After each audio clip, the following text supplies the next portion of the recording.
very pleasant good evening, and we welcome you once again to SCFA Football here on SoCalCollegeSports.com and the VC Sports Network.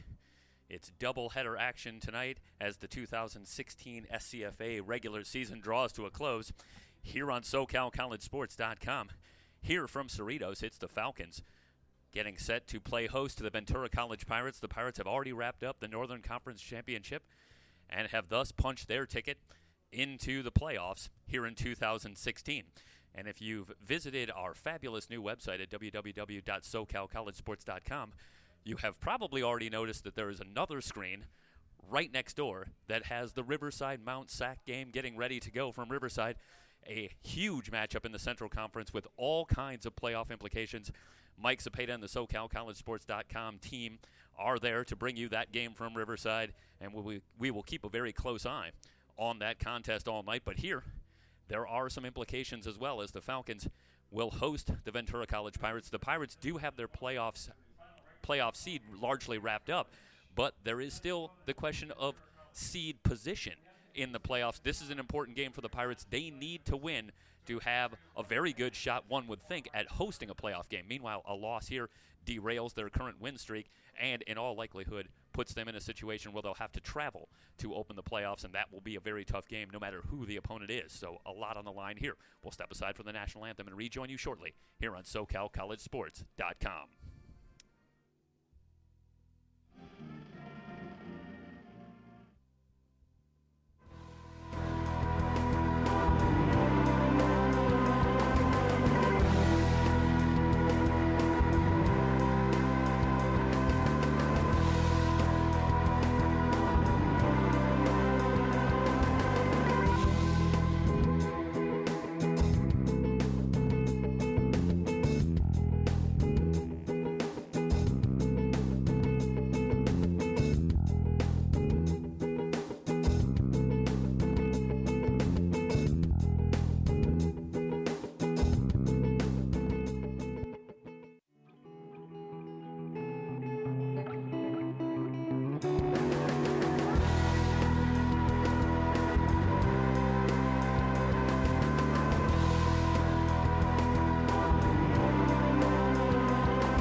Introduce the sophomores playing in their final regular season game here for the Falcons tonight from Cerritos College. We welcome you back to SCFA coverage here on SoCalCollegeSports.com. I am Jeff Stoynoff, bringing you Ventura College football here on the VC Sports Network.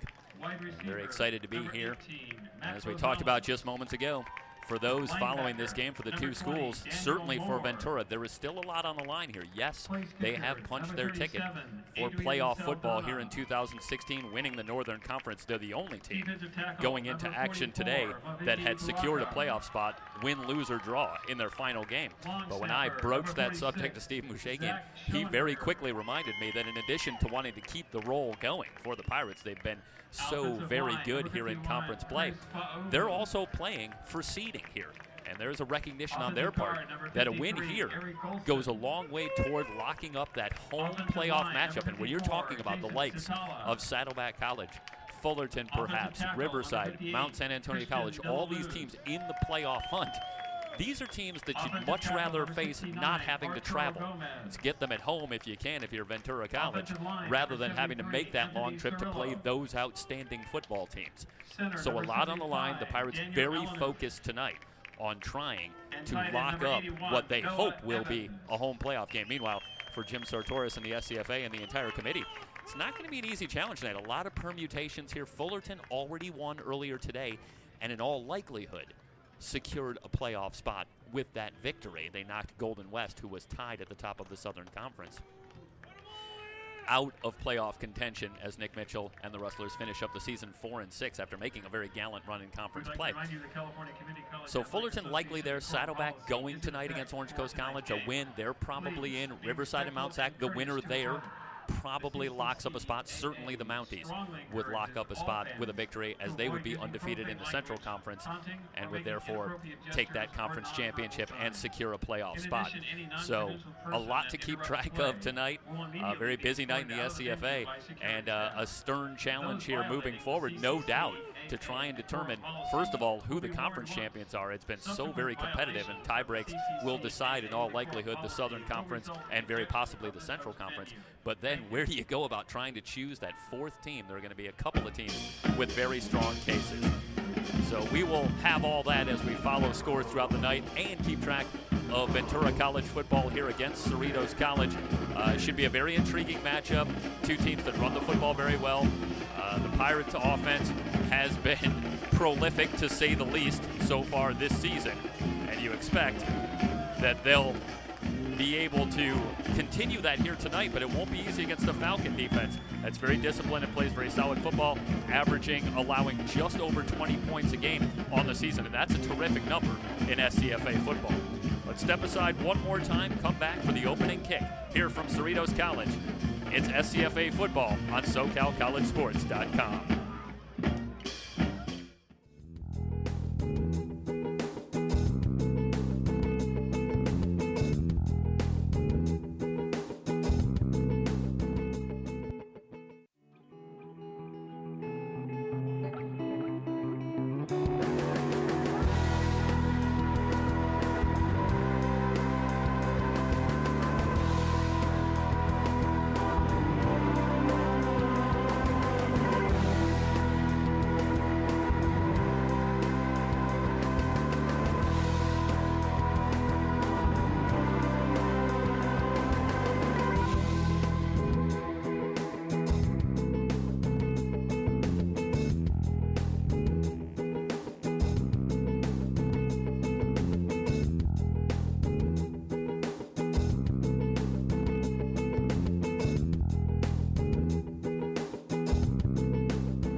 The Pirates have won the opening toss, and they will elect to receive and work it from right to left here in the opening quarter.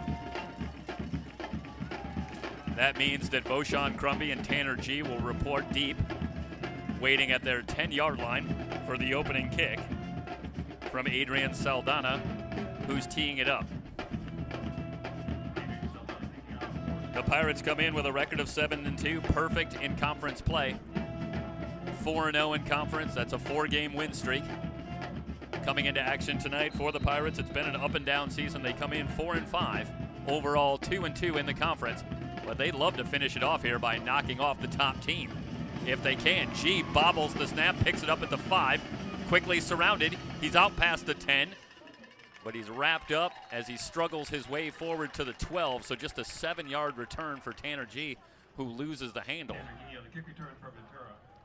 on the opening kick, but manages to at least hold on to the football, so the Pirates will start with very poor field position for their opening possession. That'll bring on Jake Luton. Luton comes in, completing just over 56% of his passes for 2,669 yards. So if you quickly do the math, if Jake can put 331 on the board here, he'll go for 3,000 yards passing here in the regular season. He'd be the first quarterback to do that for the Pirates since Brad Odeman back in 2013. He'll start out with receivers left and right. Isaiah Brown in motion, and they'll give it to Brown over his left guard, moves the pile for a pickup of about 3. So quickly a 2nd down and 7 coming up. Brown comes in hot of late as he's taken over as the number 1 back here, I think, without question for the Pirates. 5 straight games of 90-plus yards, and that's often with as little as 9 or 10 carries in a game. So he has been extremely efficient, if not prolific. They'll go to Brown again through a good hole on the left side. He's got the first down and more. Cut down at the 26-yard line, but he has the first down, so a couple of Isaiah Brown carries move the chains. Kelvin Murray finally with the stop, but that was a big hold on that left side behind Jake Coleman and company. The Pirate offensive line has been outstanding this year, both running the football as the Pirates are near 200 yards a game on the ground, and also protecting Jake Luton in this passing game as well. 4-man rush on 1st and 10. Luton with a good pocket. Guns it over the middle. It's too high. He wanted Elijah Alexander. So a rare misfire from Luton there as he had Alexander open over the middle of the field. So a 2nd down and 10. Alexander has really come on as this season has progressed. He started out pretty well down the depth chart, but more and more he has worked his way into Luton's sights as he looks for him more and more with each passing week. Brown with a little cutback on the right side. Another good pickup near the first down marker. He's about a half a yard shy as I eyeball it here, and it'll bring up a 3rd down and a little under a yard. If you're thinking about the Pirates on 3rd down, they've been very good. 44% 3rd down conversions on the season.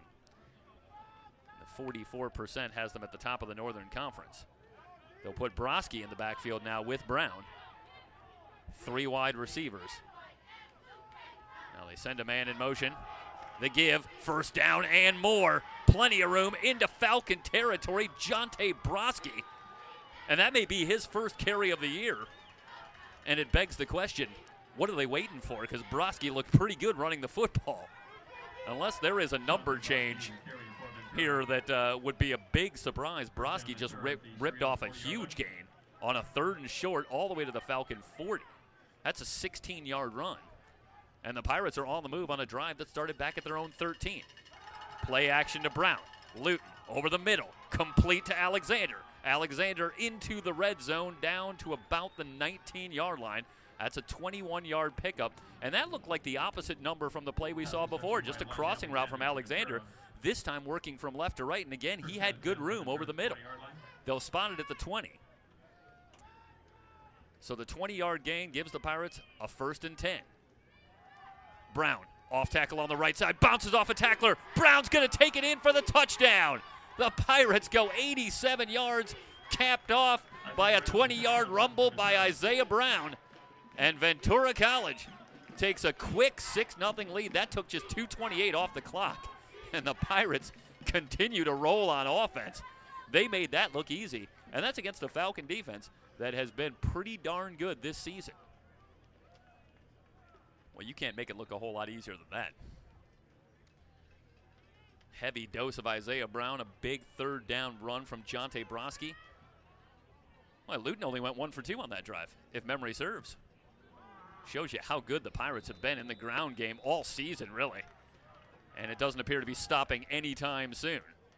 The extra point is up and good by Colin Root. We're just 2.5 minutes in, and Ventura already has the 7-0 lead here on SoCalCollegeSports.com. Score now Ventura College 7, Cerritos 4.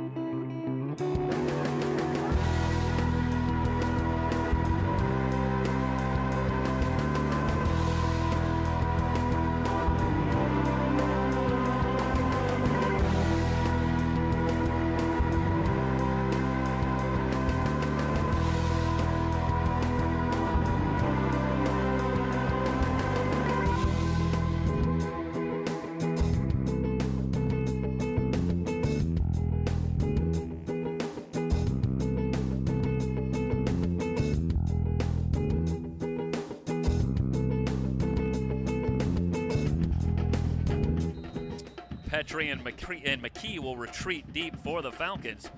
Has to be a little bit of shell shock for Cerritos College. They come in here and just that quickly, the Pirates just go right down the field. An incredibly efficient drive going 87 yards. Brown takes it in for the touchdown, and Ventura leads it 7-0. This is McKee from the 2. McKee to the 10. At the 25, met by tacklers there, but manages to fall forward to the 28-yard line, so a good return. We'll set the Falcons up at the 28, first down and 10, and for the first time tonight, we'll see the Falcon offense be led by quarterback Nick Mitchell. And those that have followed the Falcons are going to wait and see. There might be a flag on the play as the officials huddle up.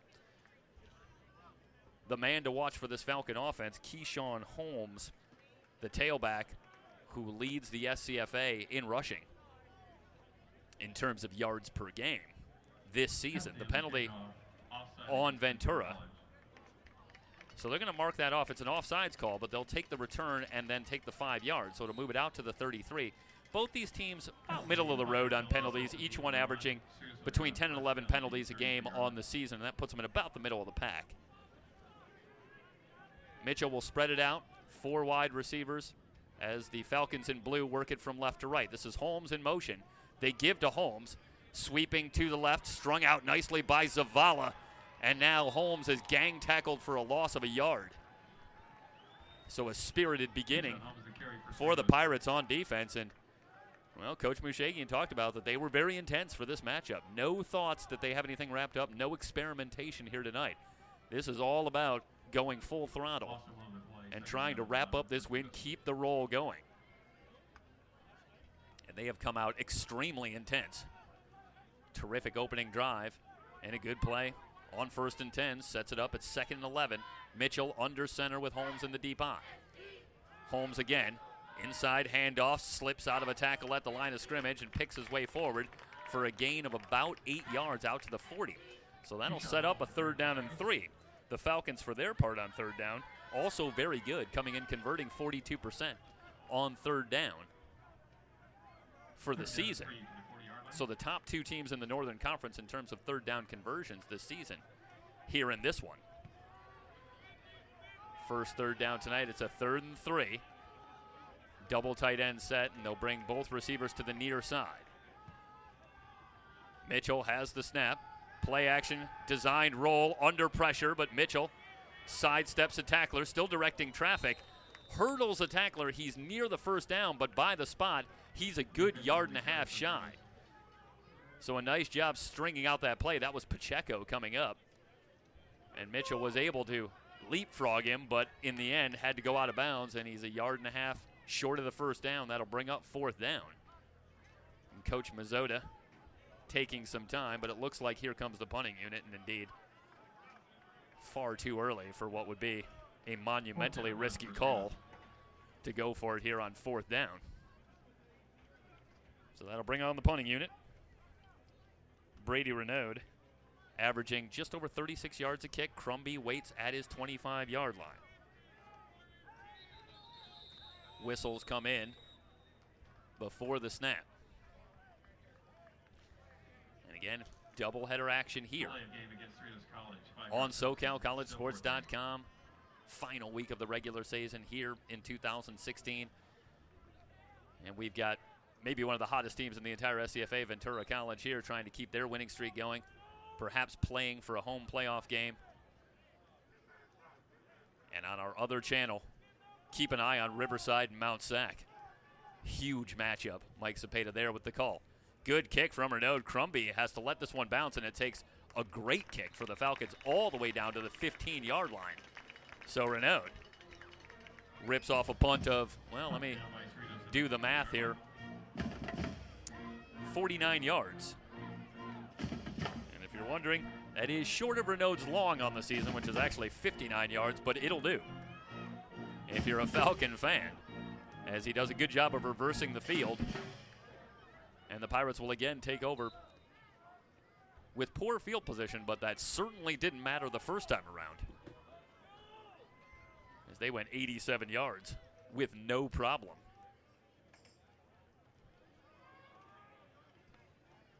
Two running backs, as now they'll send Mallory in motion out of the backfield. Luton steps up, good pocket, looking for Mallory on the far side. And Mallory unable to make the catch. Darian Comey on the coverage, and he did a good job lowering the shoulder as Mallory was bobbling that football. Knocked it out of his hands. So a 2nd and 10 upcoming for the Pirates.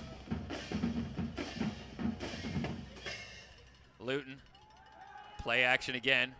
Flushed from the pocket, looking downfield, throws on the run and threads it in there for a completion and a first down. What an accurate throw, Elijah Alexander. His 2nd catch already tonight.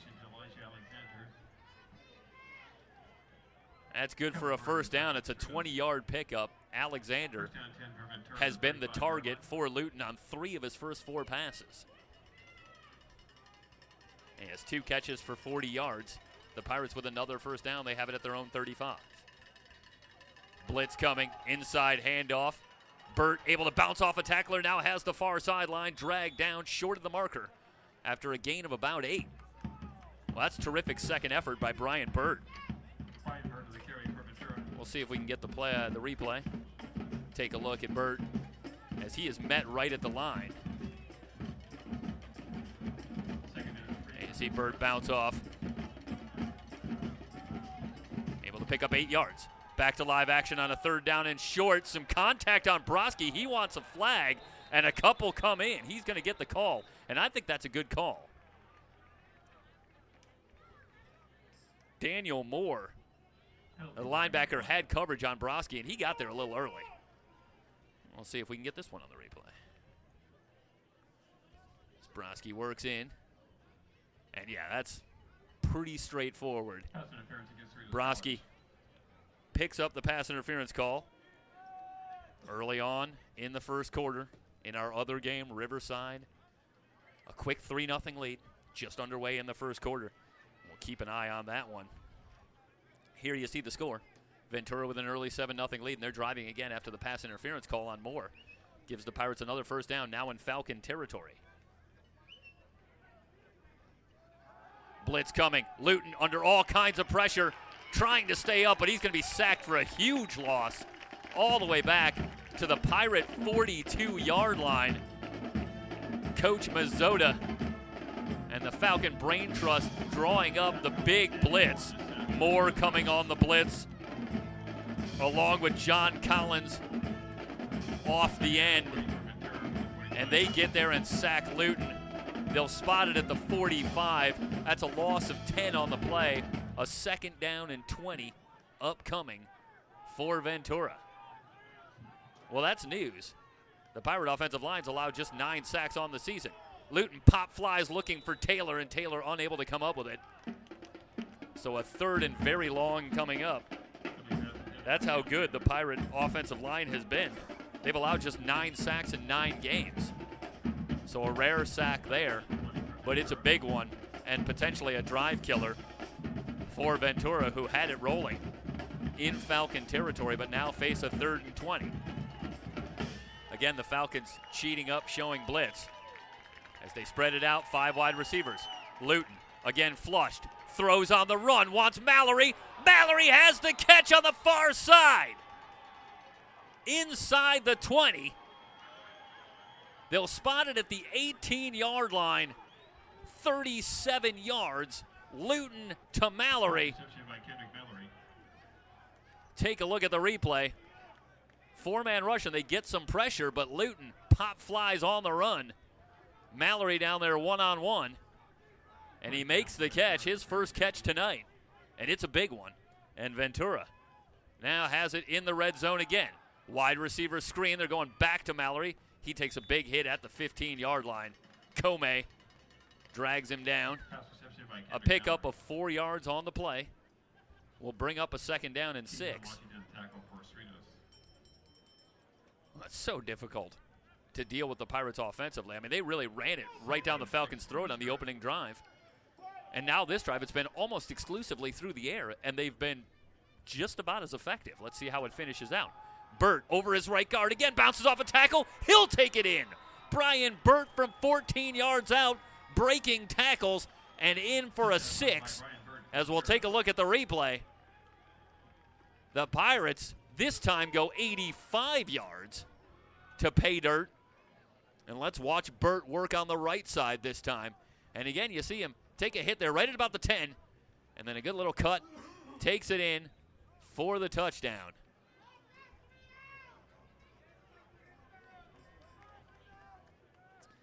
And we'll go back to live action for the extra point.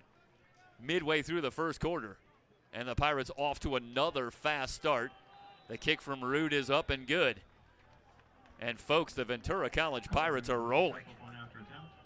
They lead it 14-0 here from Cerritos. You're watching Ventura College football on SoCalCollegeSports.com.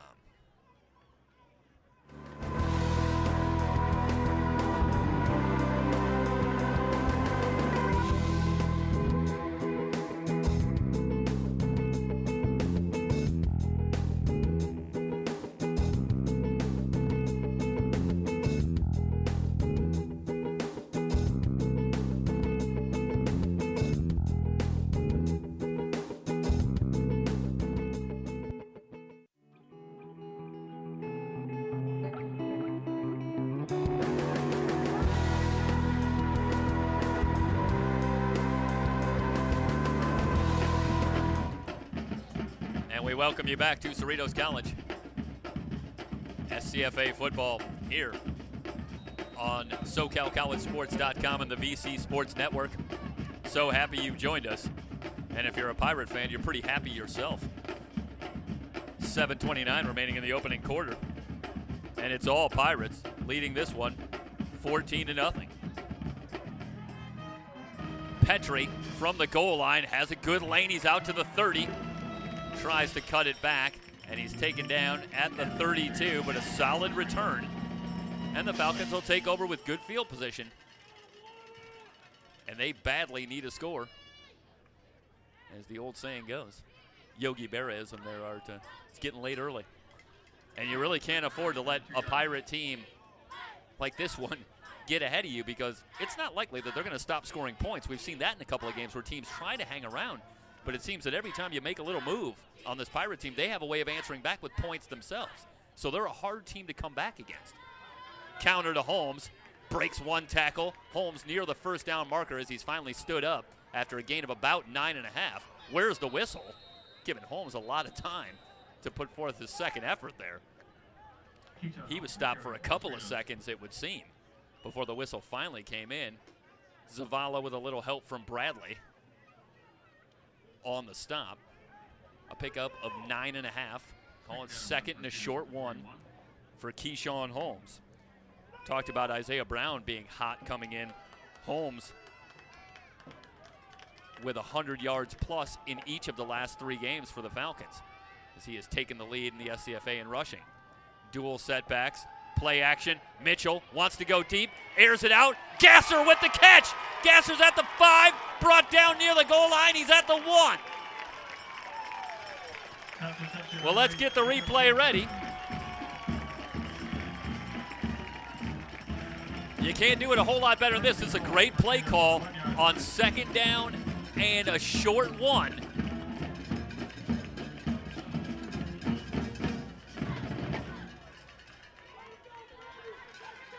The play action, you see Gasser getting behind his man, and the catch is made. We'll go back to live action, we hope.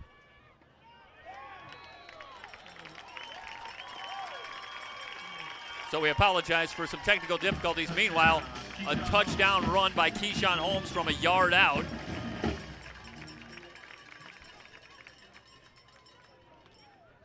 And he takes it in, and we apologize for missing that one, as Holmes runs it in from a yard out to cap off the drive after the long pass from Gasser set up the Falcons inside the 1. So Holmes with his 11th rushing touchdown of the season. And here comes the extra point from Saldana. It's up and good. So the Falcons answer back. 3 plays. They go 68 yards, cap it off. Keyshawn Holmes in from a yard out. And it's offensive fireworks here from Cerritos College early on.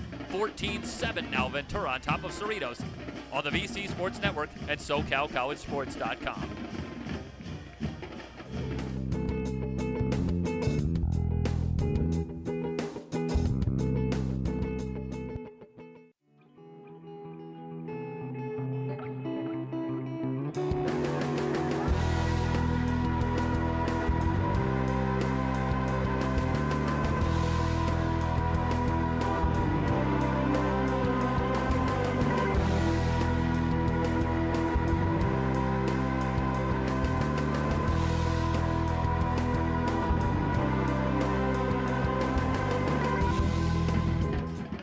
Welcome you back to Cerritos College. G and Crumby back deep, and Saldana sends this one through the end zone. So the Pirates will get started from their 25 after the touchback.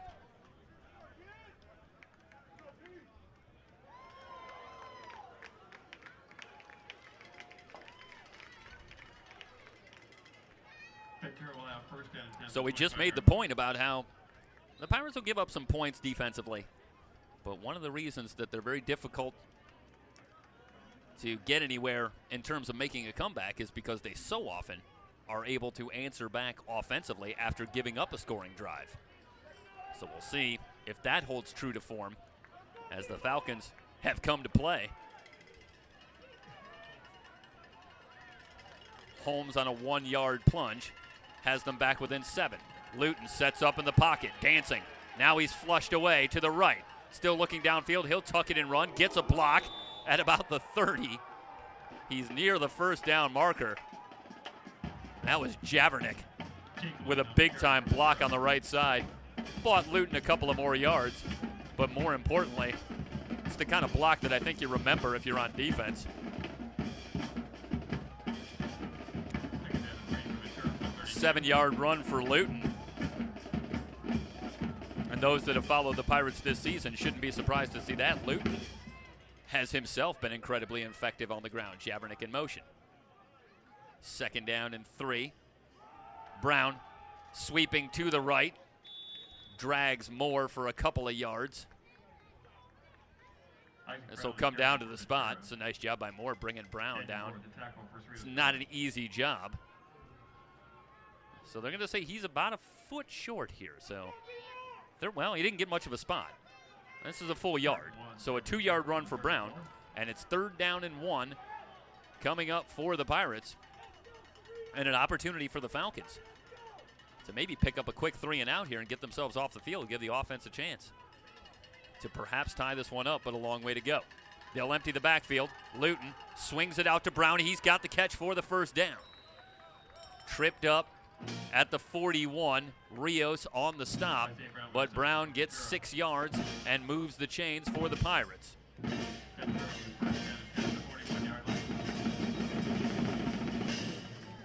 Well, unlike in years past, the Pirates haven't made a whole lot of use throwing to the backs out of the backfield in the passing game. Blitz comes on 1st and 10. Now, as soon as I say that, back to Brown.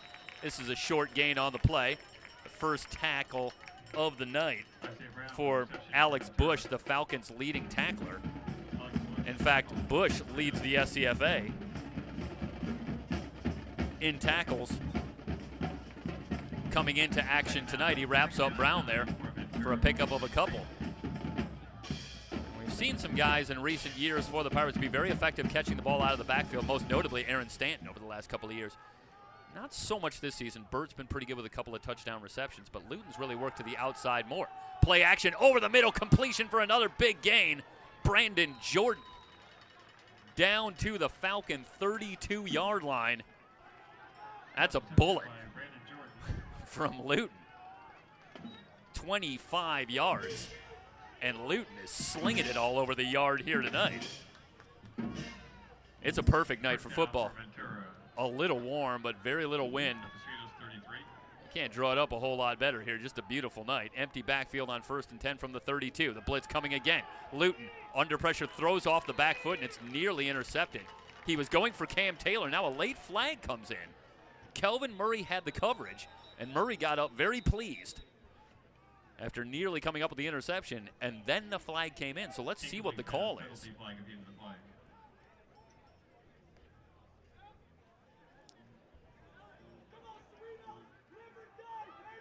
Murray immediately started clapping, so the preliminary indication might be that this is going to work against the Pirates, though. They're starting to mark this one off.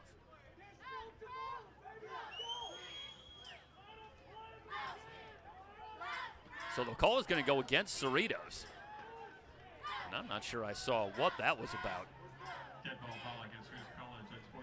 Unsportsmanlike conduct, and I got to tell you, not a huge fan of that call. I mean, Murray got up after that play, and I think he was just excited about the fact that it was incomplete. You never know what he might have said that might have drawn the flag, but that's 15 yards, and that's pretty tough. I mean, you got to let the guys have a little bit of emotion. Luton setting up in the pocket, feeling the pressure, and he's going to be sacked. A loss of just about a yard as Luton managed to get forward. Again, it was Collins bringing some pressure, along with Ciapelli Finau. Finau, for his part, has 4 sacks coming in. But it was Collins that initially flushed Luton forward. It's a loss of maybe a little over a yard, but this is noteworthy here. In the first quarter, the Falcons already have 2 sacks. And the Pirates have done a pretty good job, in fact, a really good job protecting the quarterback all year. So give the Falcons some credit here that they're getting to Luton. 2nd down and 11. Luton straight drop, guns it to the far side, in for the touchdown. He found Kendrick Mallory. Touchdown reception by Brandon Jordan.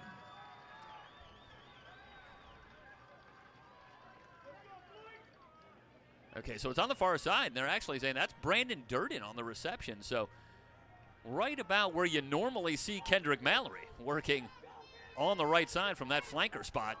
And it's Durden who gets the call, and he was open near the far pylon. Luton with the touchdown pass. The Pirates answer back again, as they've done almost all season. The Falcons put 7 on the board, but here come the Pirates as they take it 75 yards. Luton finding Durden, and it's now 21-7. Ventura back out in front by 14 here on SoCalCollegeSports.com.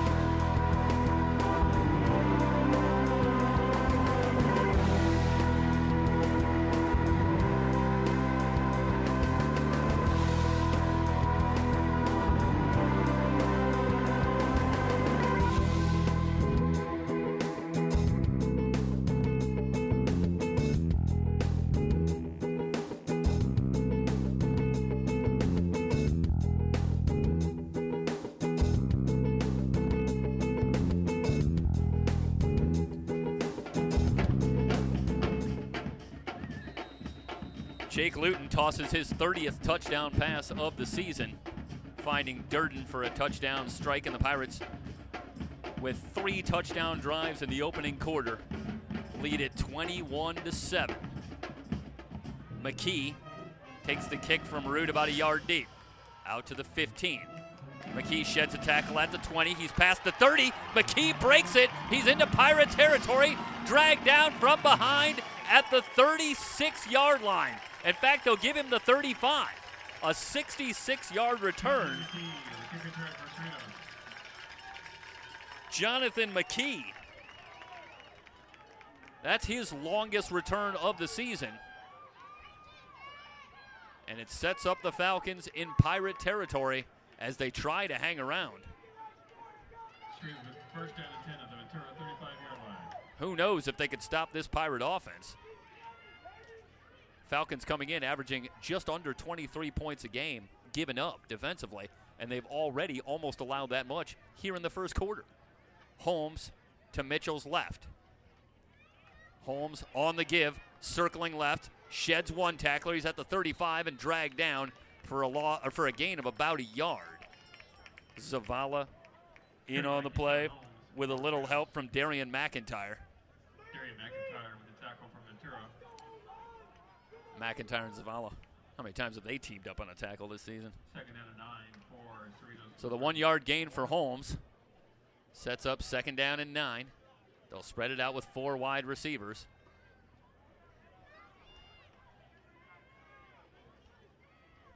The Pirates showing blitz. Here they come. Mitchell steps up on the short drop, has the completion. It's Elijah Walker. Down to the 26-yard line, about a half a yard short of the first down. So a third down and about a half a yard coming up after the 9-yard reception by Elijah Rogers.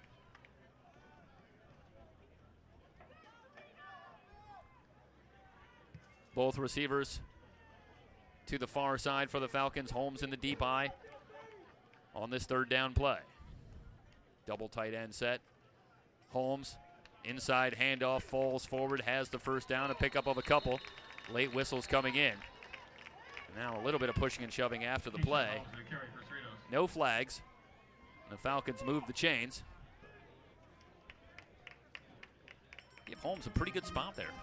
Almost 3 yards on that one.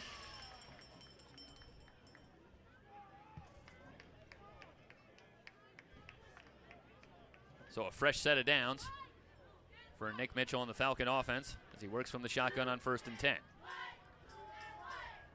Receivers left and right. Mitchell has the snap, 4-man rush. Pop flies to far side, and the coverage was very good. He was going for Stacy Chukwumesi. Check that, that was Rosales.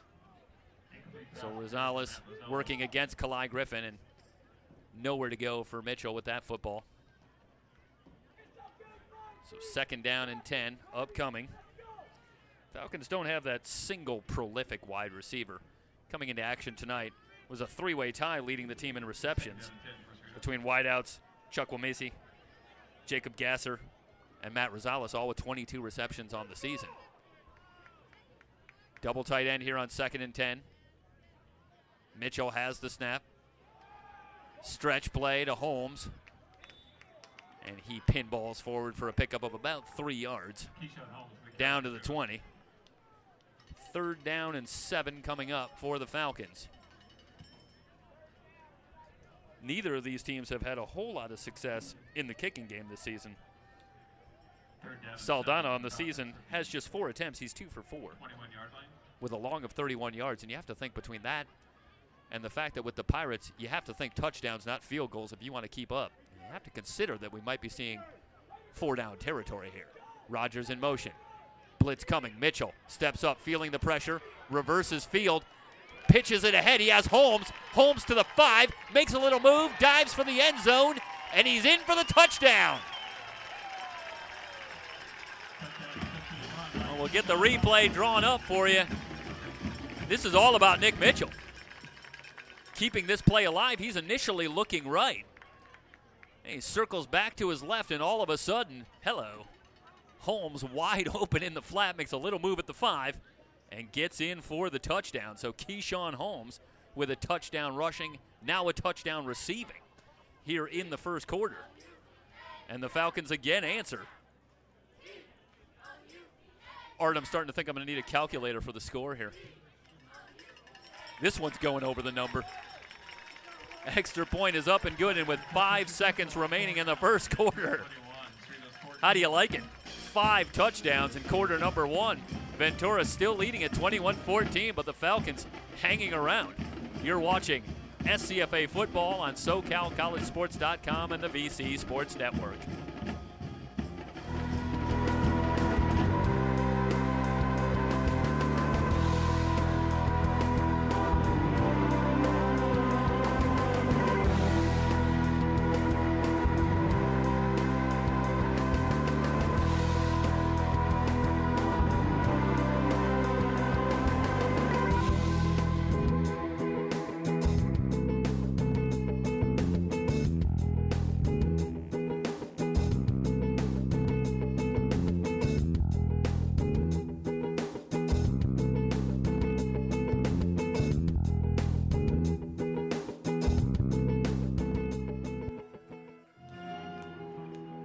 Saldana with the approach and the kick away.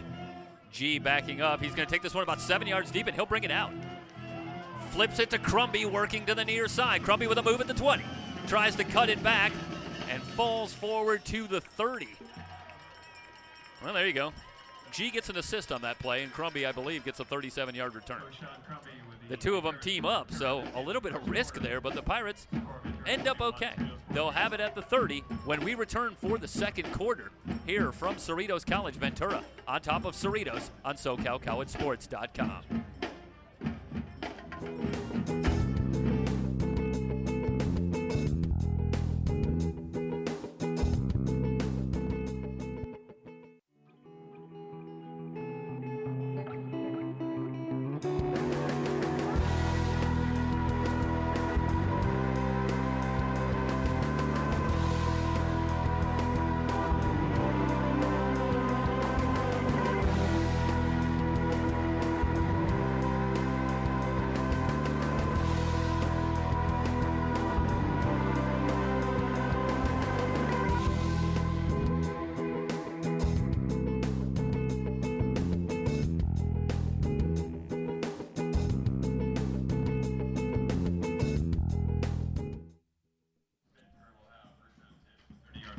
And we move to the second quarter. I want to quickly apologize here. Having trouble updating our graphic here. So it says first quarter on the scoreboard, but we are in the second quarter, so we'll keep you reminded of that. The score is accurate, 21-14. Offensive fireworks early, and the Pirates will go to work on their fourth drive. They've had a touchdown on each of the first 3 drives. Brown bounces off a tackle at the line of scrimmage, churns forward for a gain of 8 yards. It'll bring up a second down and 2. They're in the first quarter. 5 minutes remaining. Saddleback and Orange Coast tied at 7. Meanwhile, Riverside and Mount Sac in our other game have traded touchdowns. They're late in the first quarter. 10-7 Riverside. Those games with huge playoff implications. Saddleback, if they win, all but assured that they'll be in. In fact, I believe by the tie-breaking procedures, Saddleback will win the South if they're able to win at Orange Coast. Brown in the backfield, 4 wide receivers on second and short. Luton with a short drop. Pop flies to far side. He wanted Steve Houston, just overthrown. So a 3rd down and 2 coming up. Good coverage on the far side by Azell. Locked up with Houston. 3rd down and 2 for Ventura.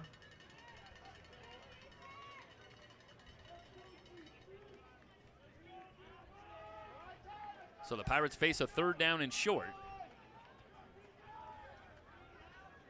They've been perfect tonight. 3 drives, 3 touchdowns. 3 down linemen for the Falcons. Brown up the gut with a little move. He absorbs a huge hit, but not before he picks up the first down. Man. Isaiah Brown carrying for Ventura. That was a big-time hit. And it was Keyshawn Washington with a good stick on Brown, but Brown picks up 3 yards when they needed 2. And the Pirates move the chains. They have it at the 41-yard line. 5-man rush. Late flags coming in. This might be holding as Luton forced to just throw it away. Incomplete pass, penalty flag on the play. Second down and 10. Upcoming, well, hold everything. There's going to be a holding call. Joined by the Cerritos Falcon in the booth. And I tell you, that is nice. That is nice treatment here at the Falcon home. The mascot coming all the way up to hang out with us here in the booth. This is outstanding. It's true. It's true. I'm wearing the Ventura College shirt, but I'm trying to be very, very unbiased here. I am here for everybody. I don't know if he's buying it. I don't know if I convinced the Falcon on that one. Taylor on the wide receiver screen. Ducks under one tackle. Gets back about 7 yards, maybe 8. I'm going to give him about 7. Out to the 38-yard line. And that'll make it second down and 13.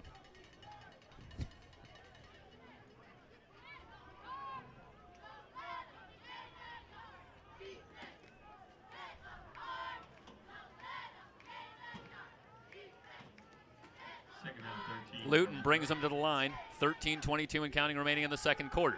Straight drop. Luton again feeling the pressure. Steps up. Finds Broski for another big gain. Spins away from a tackle at the 35, and he's dragged down at the 32-yard line. Call it the 31. Broski with a 36-yard pickup on that play, and he had the big run on the opening drive as well. So Jonte Broski all over the field. Luton stays hot. And the Pirates, who faced a 1st and 20, erase that, move the chains, and they have it in Falcon territory as a flag comes in before the snap. It's going to be a flag against Ventura, and they'll back him up. It's an illegal substitution. Well, I'm a little surprised that doesn't happen a little more often to Ventura. Offense here run by Daniel Alligatis. It's a very precise offense, but a high-speed offense as well. They like to move without a lot of huddling. And a lot of shifting of players as well. This one dumped short by Luton. A loss on the play. Broski, well, I should say a short gain after the penalty. Broski picks up about 4 yards. And it's a second down and 11 from the Falcon 32-yard line.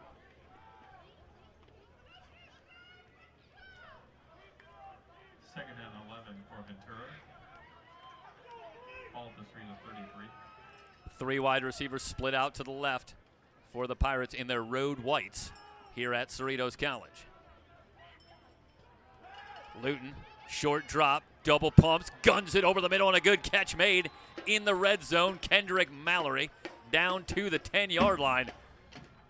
What a bullet from Luton. Let's see if we can get this one on the replay. As Luton brings them to the line. Not a lot of time here as the Falcons, or I should say the Pirates, moving quickly, getting to the line. It's just a little square in from Mallory, but watch him go up high and make the reception. Take it all the way down to the 9-yard line. Mallory, who had a streak of 4 consecutive games with a touchdown, snapped as he was held out of the end zone last week at Bakersfield. Broski on the carry again, off tackle on the left side. Tries to go east-west, and he is swallowed up quickly. Jonte Broski with the run for Ventura. Washington in on the tackle with some help from Jalen McDuffie. Keep that in mind, big fella. Jonte Broski is going to be a little more effective running north-south. Tried to turn that one outside, and McDuffie and Washington got there quickly. A gain of a yard on the play. Second down and 9. Man in motion, Luton. Pop flies, back of the end zone, pitch and catch. Brandon Jordan with the touchdown for the Pirates, and they go back up 13. Well, this is a staple of the Pirate offense. Play action here. Oh, read option. And you see Jordan just slip behind the backer. And a good touch pass from Luton. 31 touchdowns and counting for Jake Luton. Second one tonight for Jordan. It's his 4th touchdown reception. Root puts it through.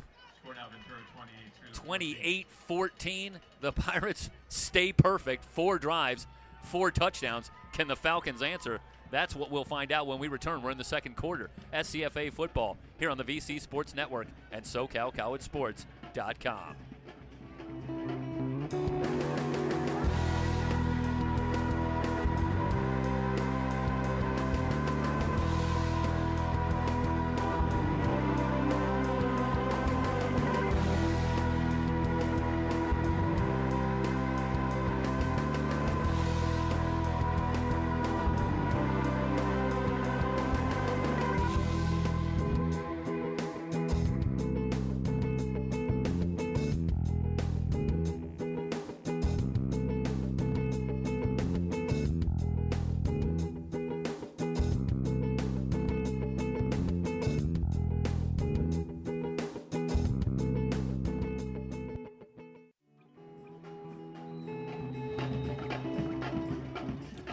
And welcome back to Cerritos College for SCFA Football. Jeff Stoinoff with you.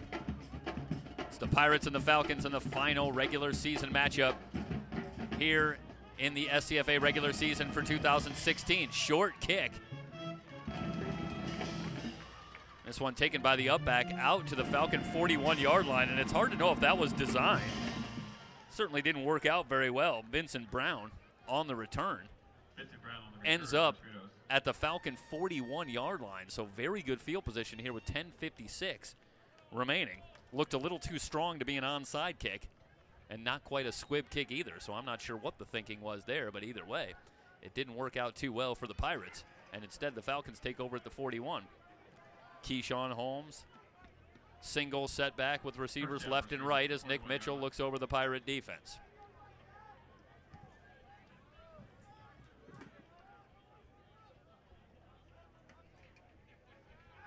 Mitchell looking left, throws left. Chukwuemeka on the reception. Pushed out of bounds by Crumby at midfield after a gain of 9 yards. First catch tonight for Stacy Chukwuemeka. And the Falcons have it second down and short as they'll go with 2 tight ends.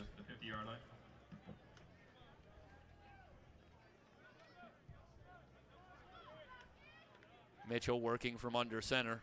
Holmes 7 yards behind him. Play action, Mitchell, deep drop, looks right, has a man open. The catch is made for a first down and more. And he went back to Elijah Rogers, down to the 35-yard line. 15-yard reception. And that was a similar situation to what you saw in the first quarter. A second and short, and they went with a similar play call. That time they faked to Holmes and went deep to Gasser for a huge gain that set the Falcons up at the Pirate 1. They eventually punched it in for the touchdown. And there they're successful again going to the play action, that time finding Rogers. So a 1st and 10 from the 35. Mitchell will work from the shotgun against a 4-man front. Short drop looking right, lobs it on the far side, overthrown. Now a very late flag comes in. Smith had the coverage on Gasser.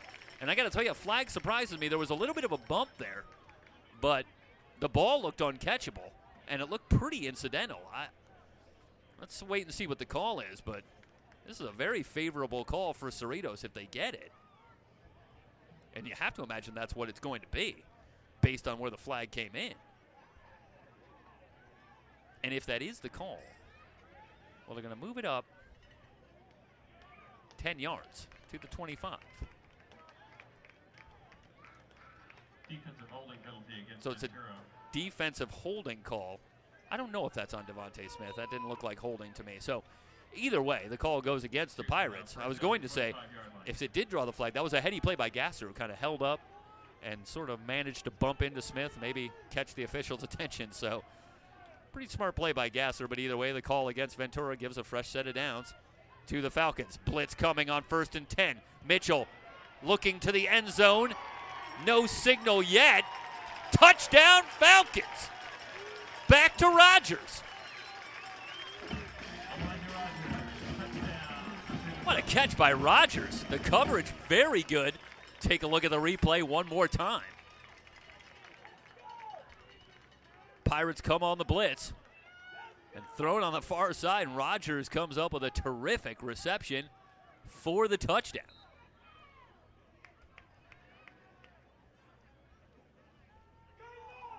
So here comes the extra point. As the teams continue to trade touchdowns back and forth, we're in the second quarter with 9:37 remaining. And the Falcons hanging around. Got some alligator blood. That's a Rounders reference from my buddy Mike Cepeda, who's working in Riverside tonight in our other game. Riverside and Mount Sac going on simultaneously here on SoCalCollegeSports.com. But we got a good one going here in the Northern Conference, 28-21. Ventura on top of Cerritos, but the Falcons just won't go away here on SoCalCollegeSports.com.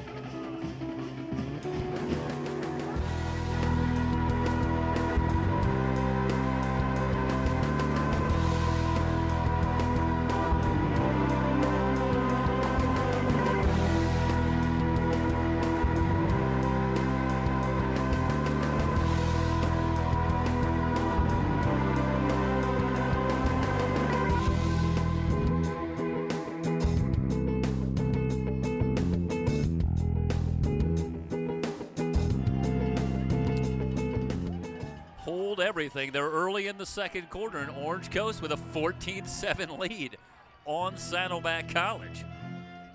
What a titanic upset that would be.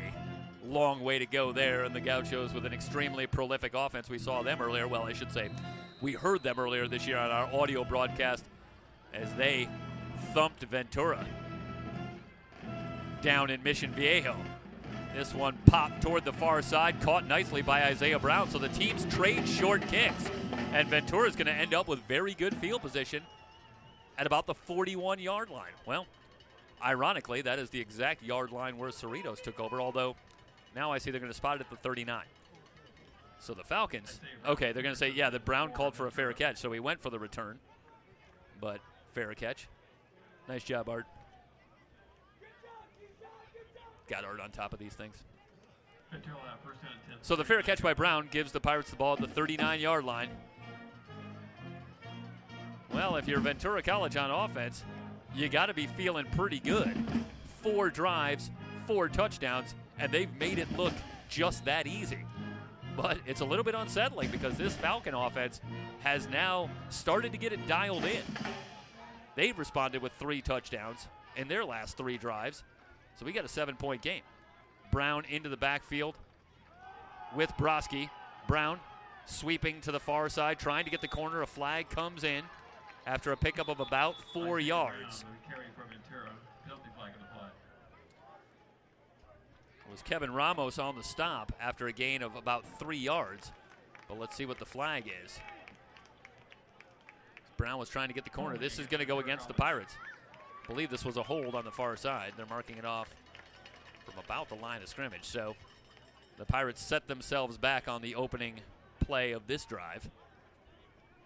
It'll be 1st and 20. 10-yard penalty. Ventura will have 9:26 and counting. Well, I should say now they'll wind the clock. 9:26 and now counting. Remaining in the second quarter. Taylor in motion. Luton dancing in the pocket. Airs it out. Wants Jordan just overthrown. Here comes a flag. It's a late flag. Murray had the coverage and it looked pretty good, but there might have been a little bit of a shove right at the end of that play. Let's see if we can get that on the replay. The coverage was very good throughout. Jordan running a skinny post here, and just at the end was it that little push that maybe drew that flag. Boy, that is tough, especially on a 1st down and 20. And instead, it's going to be pass interference on Cerritos, so give 15 yards. Now another flag comes in, a dead ball flag. So there's no telling where this football is going to end up.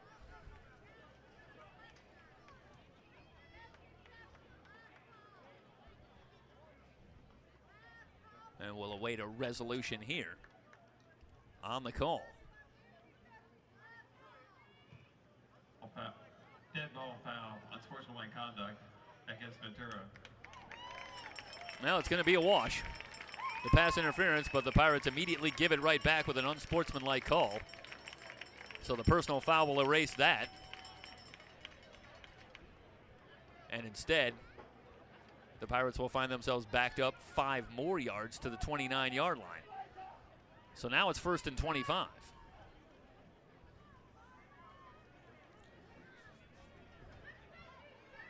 Well, the Pirates started out like a house of fire. And that fire has not gone out offensively, but they can ill afford to start shooting themselves in the foot here. They're in a football game. This is a 7-point game. And the Falcons have gotten it going offensively. And here's a scary thought.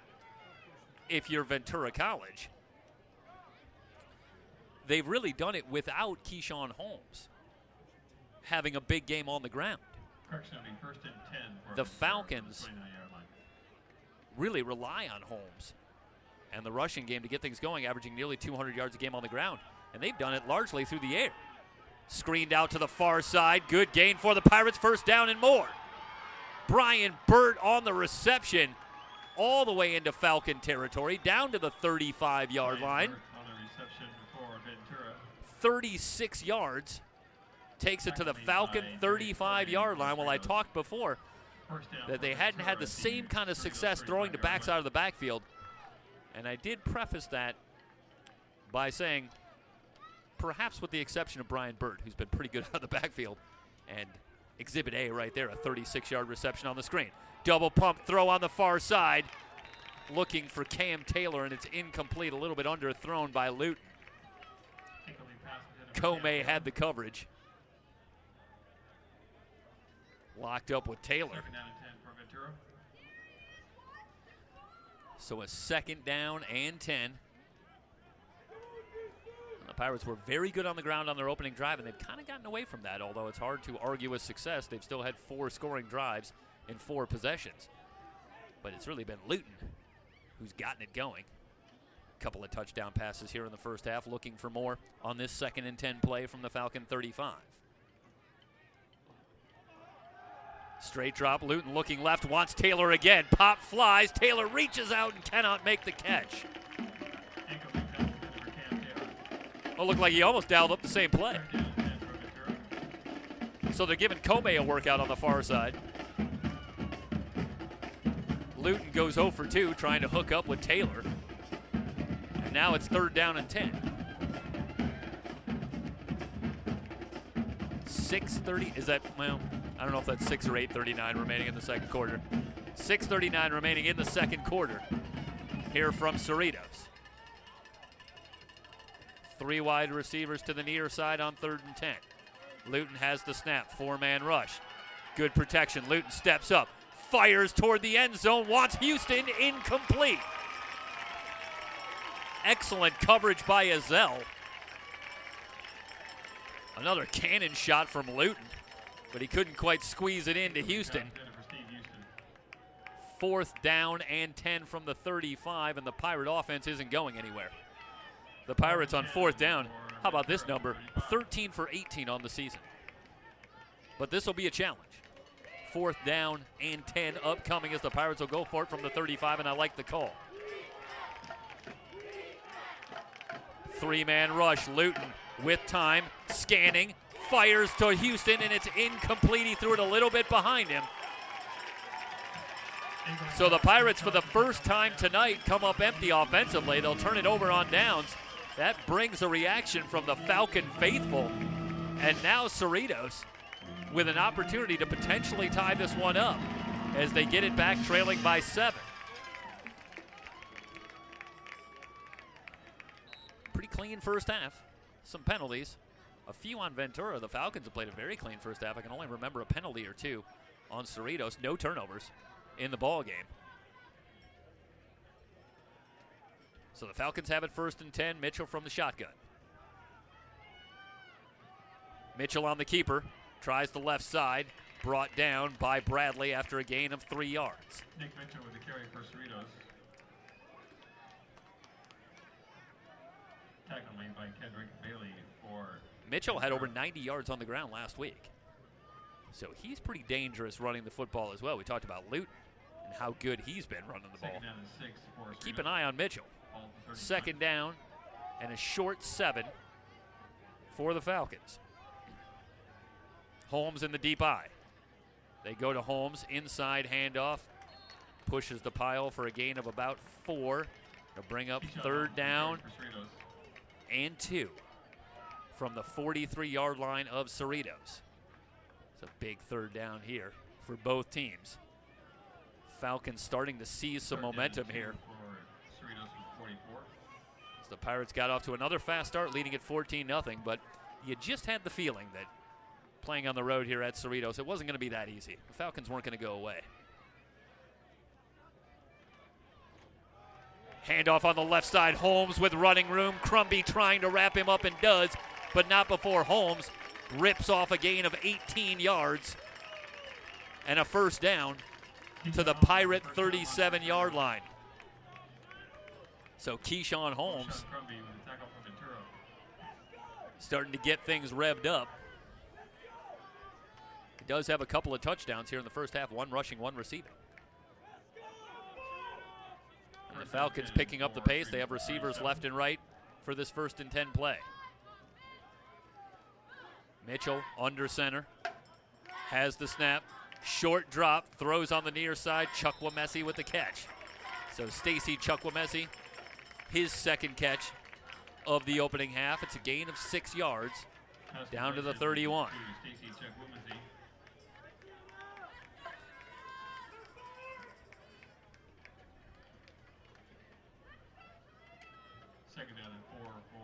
Falcons break the huddle for this 2nd and 4 play. 6:17 and counting remaining in the second quarter. Double tight end set. Off tackle on the right side. Holmes with a gain of about 3.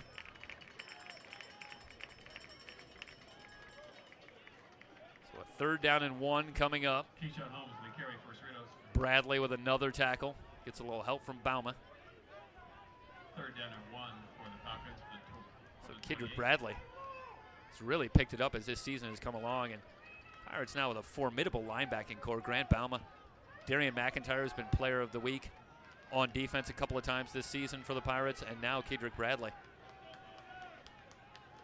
3rd down and 1, a big play for the Falcons here from the Pirate 28-yard line.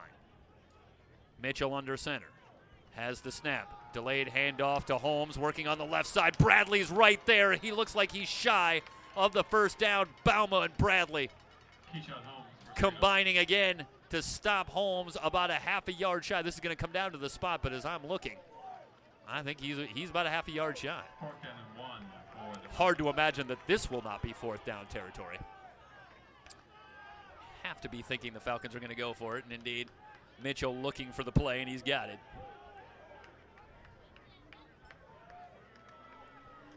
See if they go big. The Falcons, for their part, just 5 for 17 on 4th down this season. Celestine checking in at fullback. Mitchell under center. They go to Holmes, whistles on the snap, so hold everything. They're going to blow the play dead.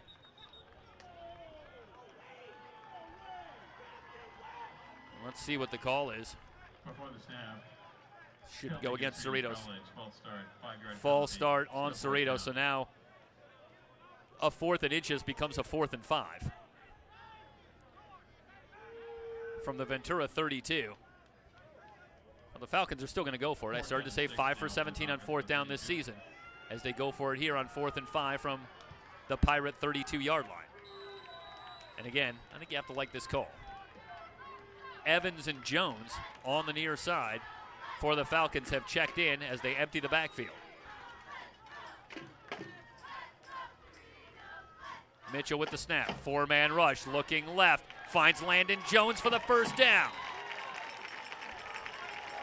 Good job by Mitchell hooking up with Landon Jones.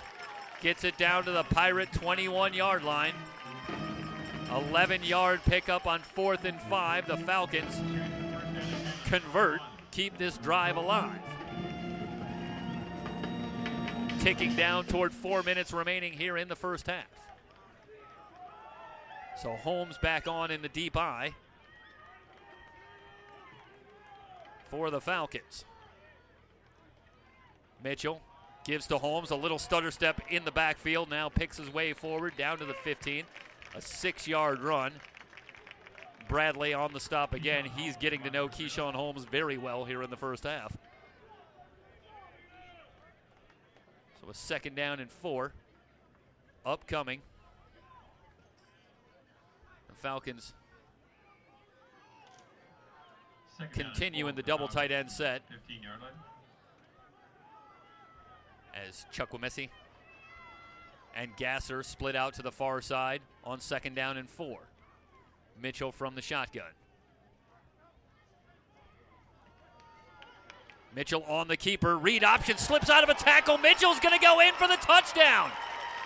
Mitchell breaks a tackle at the 10, takes it in for a 15-yard touchdown run. And the Cerritos Falcons are an extra point away from tying it up. Well, this is just a missed tackle. See Mitchell on the option, and he just slips out of a tackle right at the 15-yard line, right at the line of scrimmage. And after that, it's nothing but green. Run to daylight. So Mitchell with the 15-yard touchdown run. We'll take it back to live action, and Saldana puts the extra point through. And now we got a brand new ball game.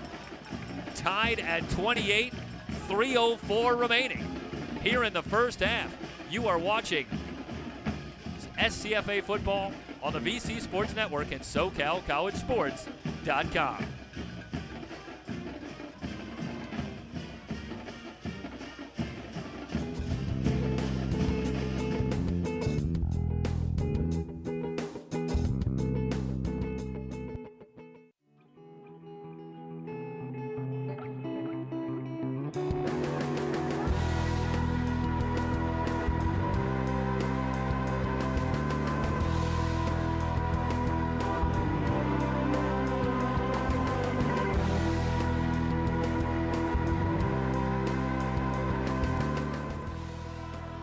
We got ourselves a brand new ball game here from Cerritos College. The Falcons and the Pirates tied at 28. Ventura twice led by 14 points here in the first half, but they can't shake the Falcons. G from the 5. Angles to his right, trying to get the corner. He's to the 25. Tries to cut it back at the 30, but he steps out of bounds. Nonetheless, a good return. They'll give him the 31-yard line. And that's where the Pirates will go to work. Right back where they started. We're back to a tie ball game. Reminder, we're in the second quarter. Under 3 minutes to go.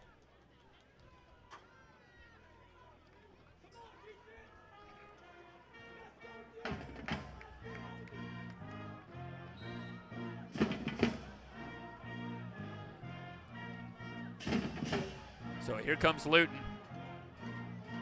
And the Pirate offense. Well, each team has only been held out of the end zone one time here in the first half. Both teams 4 for 5. Flags come in before the snap.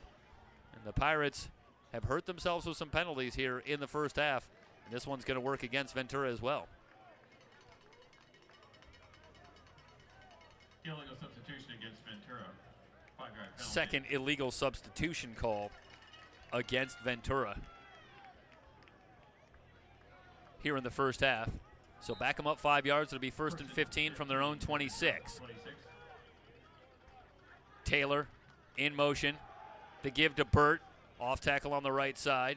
Falls forward to the 31, maybe the 32-yard line. 6-yard run for Brian Burt. Gets back the penalty and then one, so we're looking at a 2nd and 9. Meanwhile, in the second quarter in our other game, Tigers looking to bounce back, and they have a 24-7 lead over Mount San Antonio College. Swings this one out to Burt, breaks one tackle, but he's wrapped up in the second wave by Azell. A pickup of 6 on the play will bring about a 3rd down and 3, and a massive 3rd down for the Pirates here. The way the Falcons are moving the football with 2:10 and counting remaining in the first half, you'd like to keep that Falcon offense off the field if you can. pick up some points, yes, but mainly just don't give the Falcons another chance. Blitz coming. This one dropped by Mallory. Azell had the coverage, and a very late flag comes in, and Azell can't believe it. Did look like there might have been some contact on the play, but the flag came in very late. And the call is going to go against the Falcons, and that's going to draw a reaction from the Falcon fans right below us. They don't like that one bit. Nonetheless, the Falcon penalty gives the Pirates a big first down. 1st and 10 from the Ventura 45-yard line, 2:01 remaining in the first half. Burt remains the lone setback. 3 wide receivers split out to the left. More whistles coming in. Is this going to be a false start? Maybe on the far side. Yeah. I don't know, Art. Maybe the Pirates just feel more comfortable on a 1st and 15. Let's give themselves a little more space. Still first down. Ball at the 40-yard line. So the 5-yard call.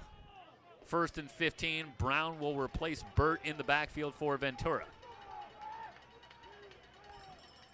Play action. Luton looking left, steps up, hit from behind as he throws, but the catch is made. Alexander with a big gain. He's at the 20. 15, 10. Touchdown, Ventura.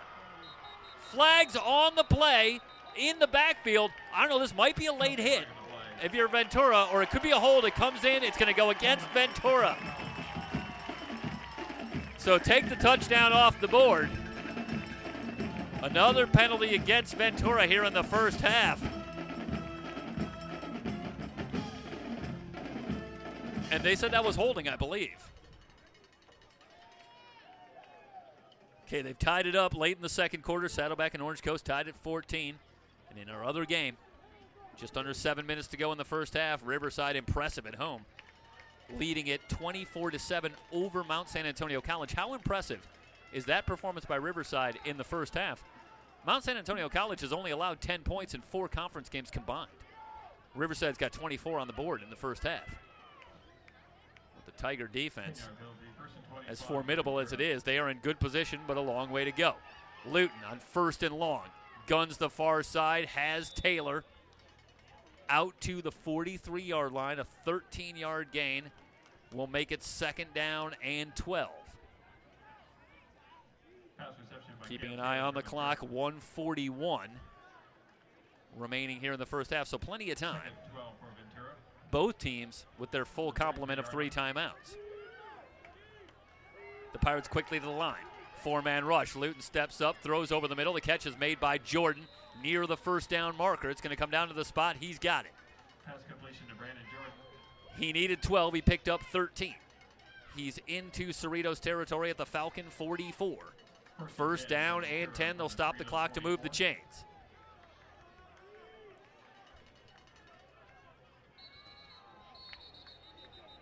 Flags on the snap.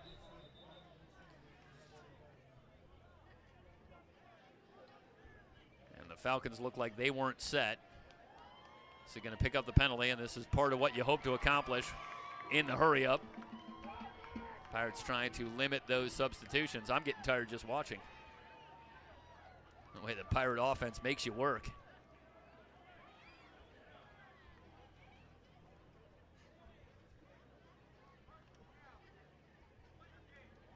Well, all right, well, it looked like this one might go against Rios, but it's a delay of game.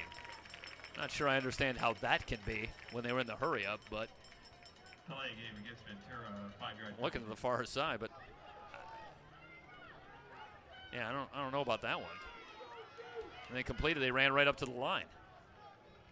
In any event, it's a 5-yard penalty against Ventura. It'll bring it back to the Cerritos 49, 1st and 15. 1st and 15 for Ventura from 49. Luton has the snap. Blitz coming. Steps into the pocket, starting to feel the pressure. He's flushed to his right. Looking downfield, guns it short and completes it. Jordan with the reception at the 33-yard line. Good enough for a first down, a 16-yard reception for Brandon Jordan. Man, the Pirates have so many playmakers. You think back, a guy like Brandon Jordan's got kind of lost in this offense. He had 4 catches and 2 touchdowns in the season opener, the victory over Santa Barbara. So he's a guy who can make some plays, and he's having a big first half here. already with a touchdown reception. The Pirates have the 1st and 10 at the Cerritos 33. Straight drop for Luton. Good protection. Nowhere to go with the ball. Dancing around. Still looking. Now airs it out on the far side. Throws into double coverage, and it's incomplete. Comey had the coverage on Taylor on the far side. Incomplete pass, 2nd down and 10.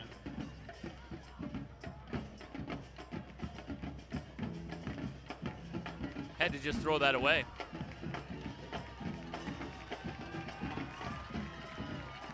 So excellent coverage by Cerritos.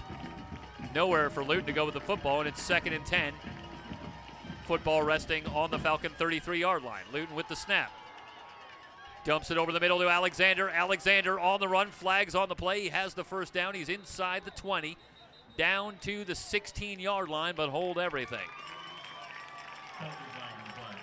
So take that one away as well. A holding call against Ventura. Yeah, Elijah Alexander has to be somewhat flabbergasted at this point. Every time he makes a catch, the play comes back. So nothing doing there as the holding call erases the 1st down catch for Alexander. And instead it's 2nd down and 20 from the Cerritos 43. 32 seconds remaining here in the 1st half. Blitz coming on 2nd and long. Luton has time, steps up, wide open. The catch is made inside the 30. Cam Taylor down to the 26. And it's a break for the Falcons. The Taylor caught that one as he was sliding down because he had a lot of room in front of him if Luton can hit him in stride. Timeout taken on the field with 21 seconds remaining. And the football now resting at the Falcon 27-yard line. If you're thinking about the field goal, the Pirates are 2 of 5 combined on field goals this season. Cooper Garcia started out 2 of 3.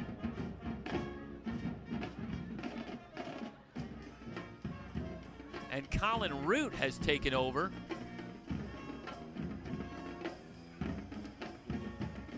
of late, but he's 0 for 2. So Garcia's long is just 26 yards. And again, we apologize, had some minor technical difficulties trying to keep the camera for you. And Root appears to have a little stronger leg, but so far has misfired on a couple of attempts. So that's all just a long way of saying that Steve Mushagian probably needs to stay pretty aggressive here from the Cerritos 28-yard line.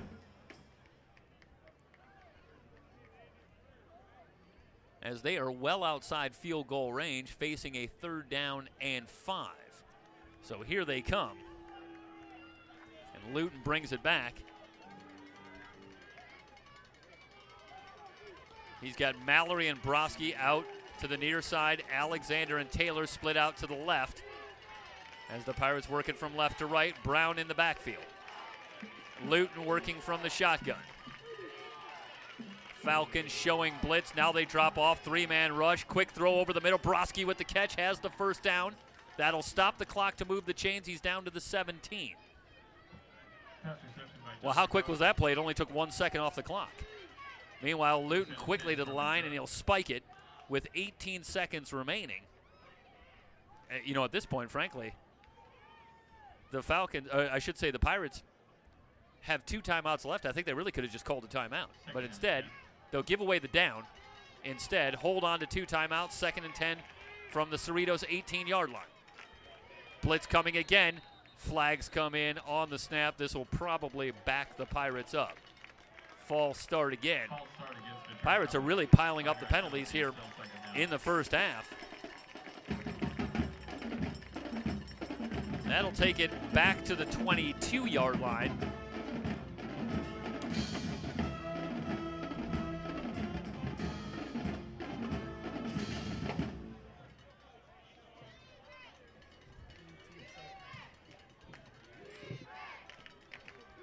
Second down and 10 from the Cerritos 22, but the big number right now, 18. 18 seconds remaining here in the 1st half for the Pirates.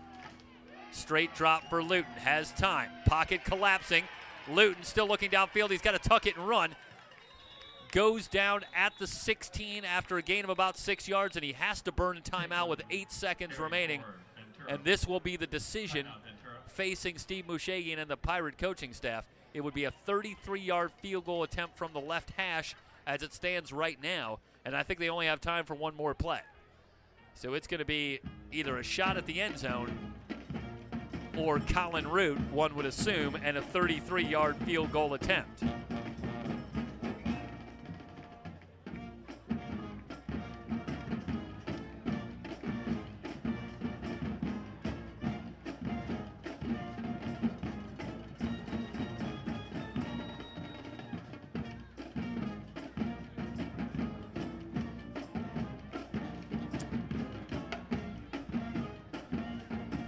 So 8 seconds remaining here in the first half.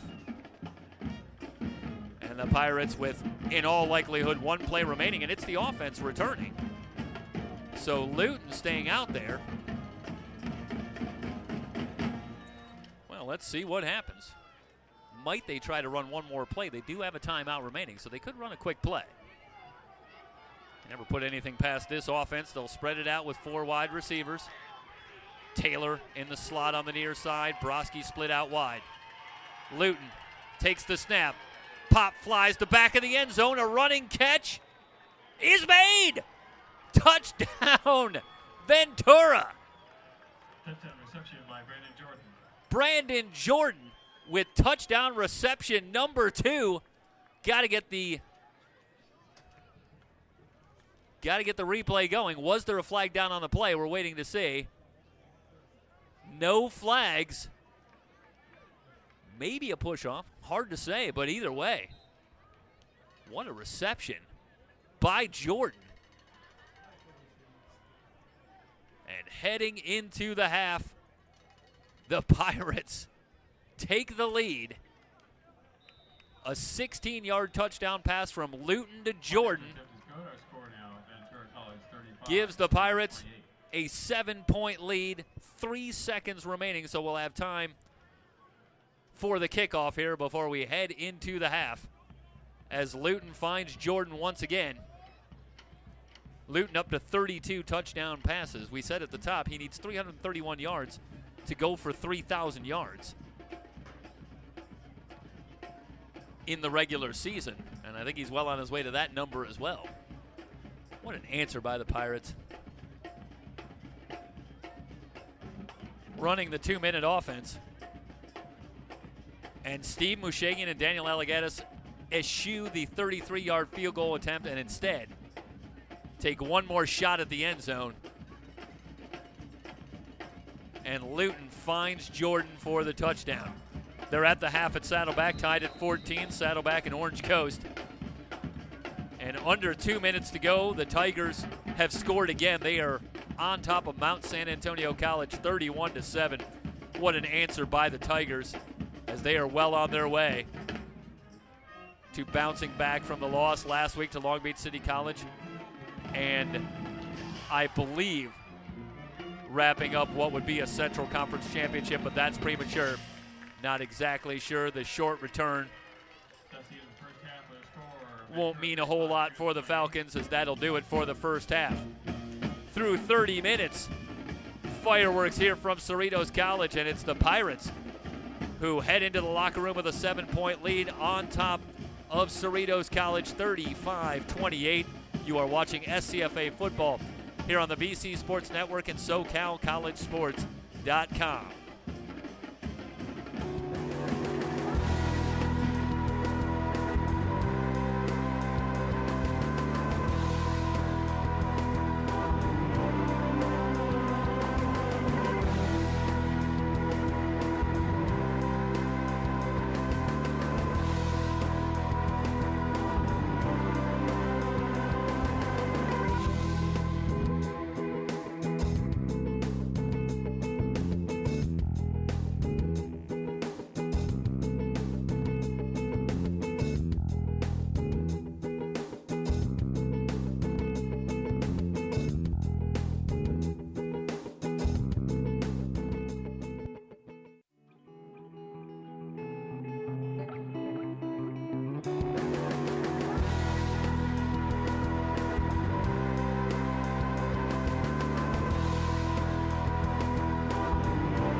And we welcome you back. Third quarter set to get underway from Cerritos College.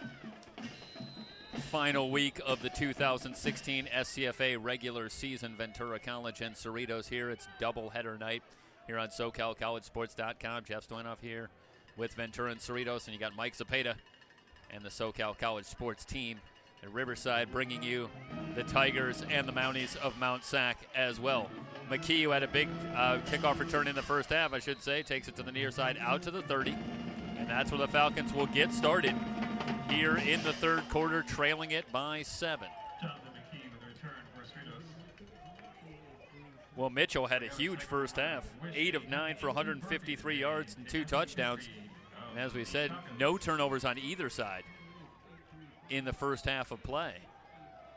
So if you're Mitchell, you can't be a whole lot more efficient than that, leading the Falcons to 28 points in the first half. The 28 points for the Falcons already tied for the second most points the Falcons have put up against anybody this season. Mitchell with 3 wide receivers, gives to Holmes. Holmes over his left guard, bounces off one tackler out to the 35-yard line. A 5-yard gain will bring up second down and 5. I'm told by John Van Gaston here at Cerritos College that as Holmes went over 1,000 yards in the first half for the season, because over 1,000 yards in one half, that would be impressive. Goes over 1,000 for the season with his 58 yards in the first half. He becomes the 14th back in Cerritos College history to rush for 1,000 yards. So congratulations to Keyshawn. It's been a huge season as he leads the SCFA in rushing.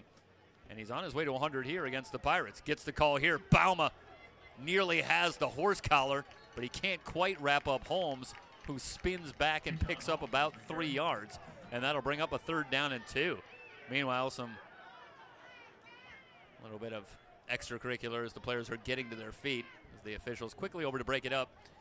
And that'll bring up a third down and 2 as they've gone to Holmes on back-to-back carries, have the Falcons, and now they face a third and short. Well, we've seen them go play action and try to go up top a couple of times in the first half. Let's see what they dial up here as they send Chuck Wamesi over to the far side with Gasser on a third and short. Holmes gets the call, up the gut, sheds one tackler. He's right at the marker. Looks like he got a pretty good spot out past the 40, and they give him the first down with a 3-yard gain on a third and 2. So 3 straight carries to Holmes, who's quite the workhorse, and he moves the chains. Holmes came in with 177 carries over the first 9 games. He had 12 in the first half, so at this level, he qualifies for about as big a workhorse as you're going to see. And I don't recall seeing anybody else in the backfield. Jonathan Celestine came in as a blocking back on one play, but it's been Holmes throughout. Has a good hole right up the middle. Picks up about 8 yards before it's closed up.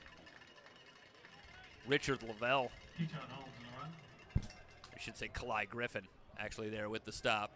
So Griffin finally able to wrap him up, but not before Holmes rips off 8 yards and sets up a second down and 2. Well, here, specifically, a second and short is where we've seen the Falcons go to play action at least twice that I can recall to good effect. So let's see, after 4 straight runs by Holmes, if they've set up the Pirates to maybe take a shot up top. They have it at their own 49. Straight drop for Mitchell. Under pressure, Zavala nearly has him wrapped up. Mitchell just has to throw it away. And a good play as he gets outside of the tackle box and just fires that one into the turf as Zavala very nearly had him wrapped up for what would have been a gigantic loss back inside the 40. So a real drive-saving play by Nick Mitchell to get rid of that football. And instead of a third down and very long, the Falcons instead face a third down and 2 from the 49. Well, they tried to go to the play action, but give the Pirates some credit for adjusting. They were not fooled, and instead they were right on top of Nick Mitchell very quickly. So that play going nowhere, and now it's a third and 2. Mitchell rolling to the left, fakes. Now he's going to keep it. He's got the first down as he slides forward. His helmet came off, but it came off as he slid to the turf. McIntyre came in to try and push him down essentially as he was going into the slide. Mitchell wants a flag, but I don't think he's going to get one. Well, let's see. I don't see a flag on the field. Okay, so no flag on it. Instead, Mitchell gets a 5-yard run and moves the chain. So the Falcons with a couple of first downs here on the opening drive of the third quarter. And they have it in Ventura territory as we take under 12 minutes to go in the third quarter. Going to keep an eye on the OCC Saddleback score. They're in probably moving to the second half. They went into halftime tied at 14 at Saddleback. That is a game of huge importance in the playoff picture. Holmes through a little hole on the right side, now churning his legs. Flags come in late. Holmes with the second effort gets about 12 yards, but let's see if it comes back. What a job by Holmes on the second effort. But I have a sense it's going to be all for naught here, Art. I think it's a flag coming back against Cerritos. For their part, the Pirates had 12 penalties for 95 yards in the first half, so they really hurt themselves with penalties. And it looks as though, yep, they're picking up another one here. So the 13th penalty of the night against Ventura comes in the form of a face mask penalty. That's a 15-yarder tacked onto the 12-yard run by Holmes. So that puts the Falcons all the way into the red zone where they've been pretty good tonight. And in fact, the Falcons have been very good in the red zone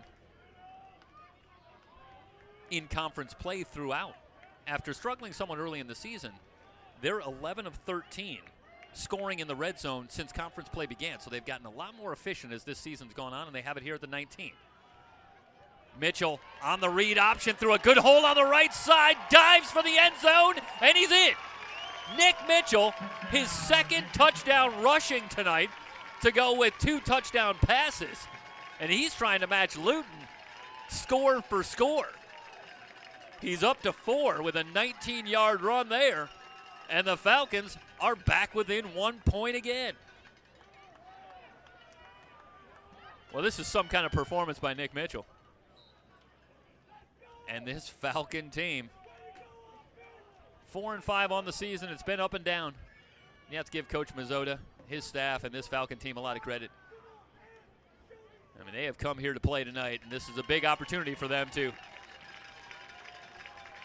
not knock the Pirates out of the playoff picture. They have the Northern Conference Championship all wrapped up here, so no matter what, they're going to the playoffs. But they can hurt the Pirates severely here. If they can pull off a win, that all but assures that the Pirates are going on the road and will have a very tough playoff matchup when they would greatly prefer to be at home. So make no mistake, the Falcons have their own postseason game going here, and they would love no more than to send one of their conference rivals into a much tougher assignment if they can. Let them remember that the Falcons are the one that sent them on the road for the playoffs. So they've tied it up at 35 as they go 70 yards on the opening drive of the third quarter. Nick Mitchell with a 19-yard run. And the Pirates will have to go back to work again. Every time the Falcons have made a charge, it would seem the Pirates have answered.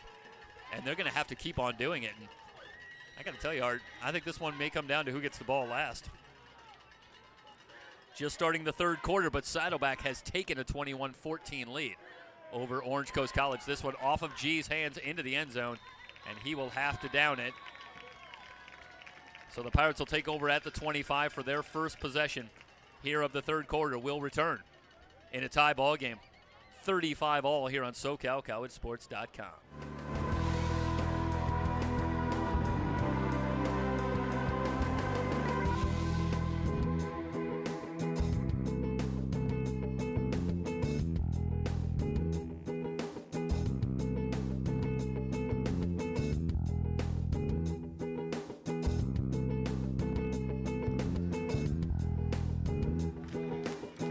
Meanwhile, they're starting the third quarter over on SoCal College Sports.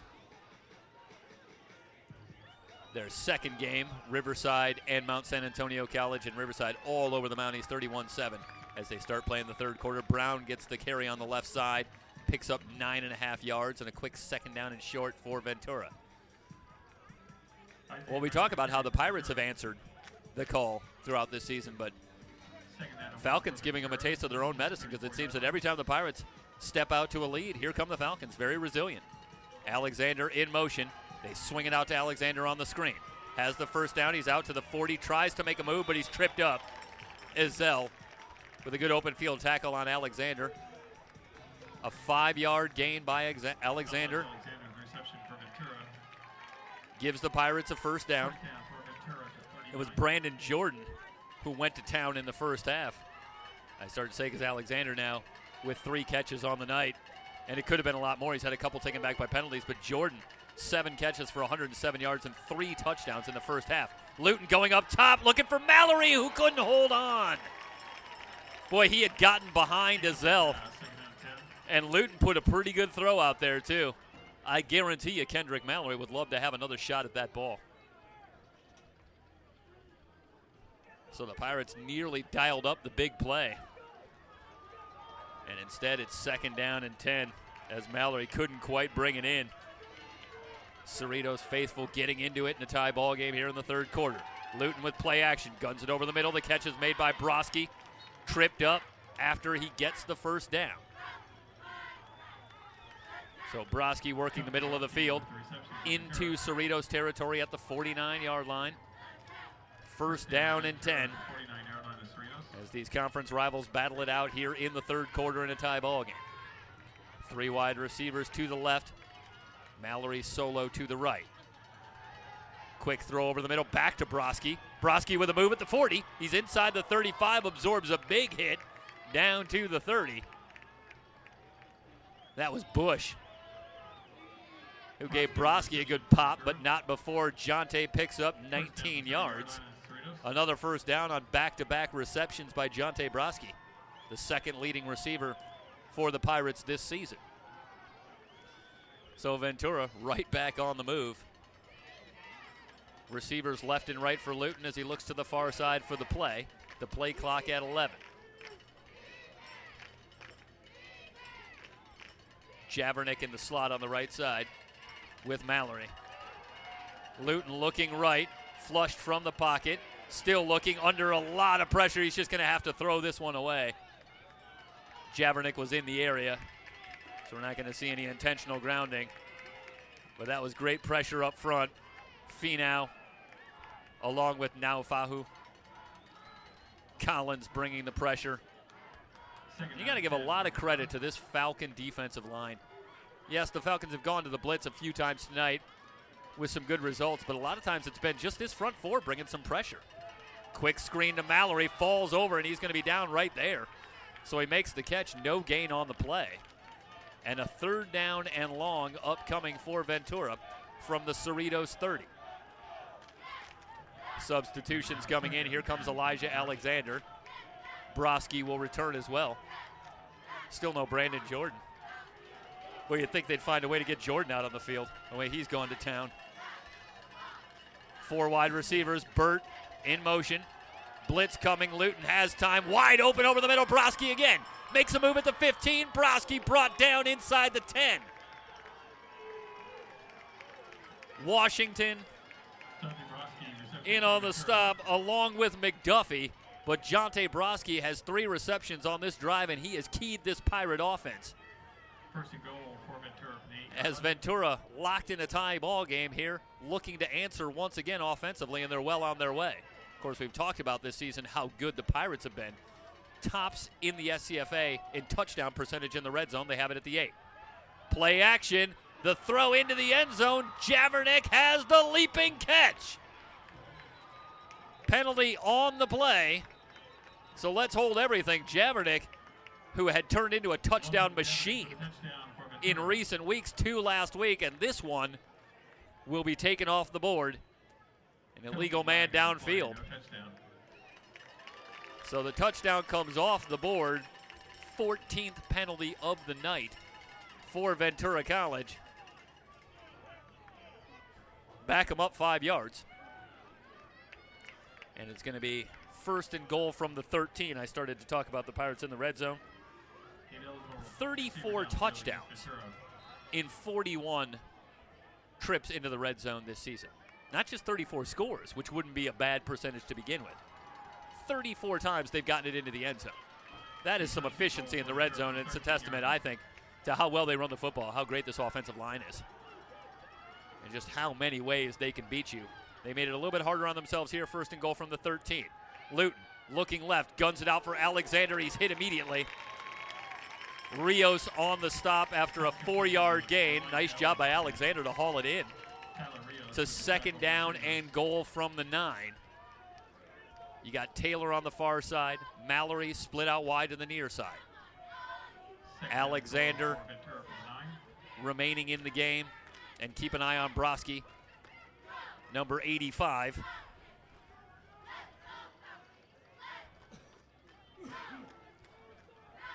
Lined up just on top of the right tackle.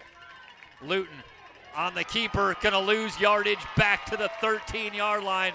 A 4-yard loss and a great push by that Falcon defensive line. Now Fahu among the first to get there with a little help from Bush.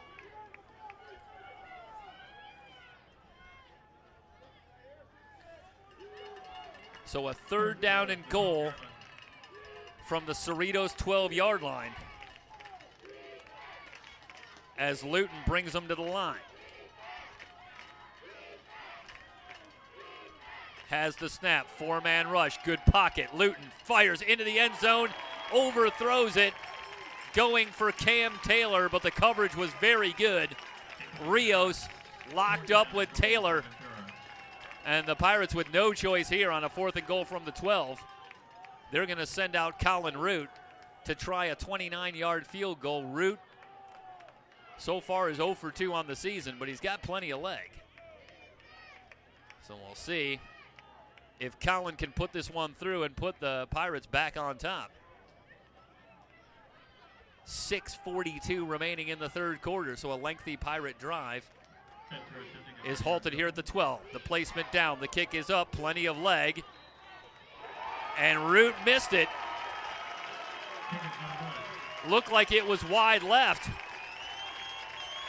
So Root fails to convert from 29 yards out. And the Falcons, for the first time tonight, here with 6:35 remaining in the third quarter, have the ball with an opportunity to take the lead. Pirates scored on the opening drive, and they have never given the Falcons the ball with an opportunity to take the lead since, until now. And the way that the Falcons have been moving the football, you have to like their chances as they take over here at the 20-yard line. Holmes to Mitchell's left, receivers left and right.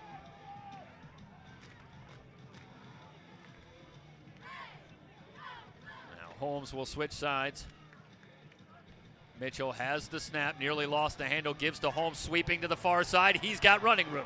Holmes has the first down as he's out past the 35, out to the 37.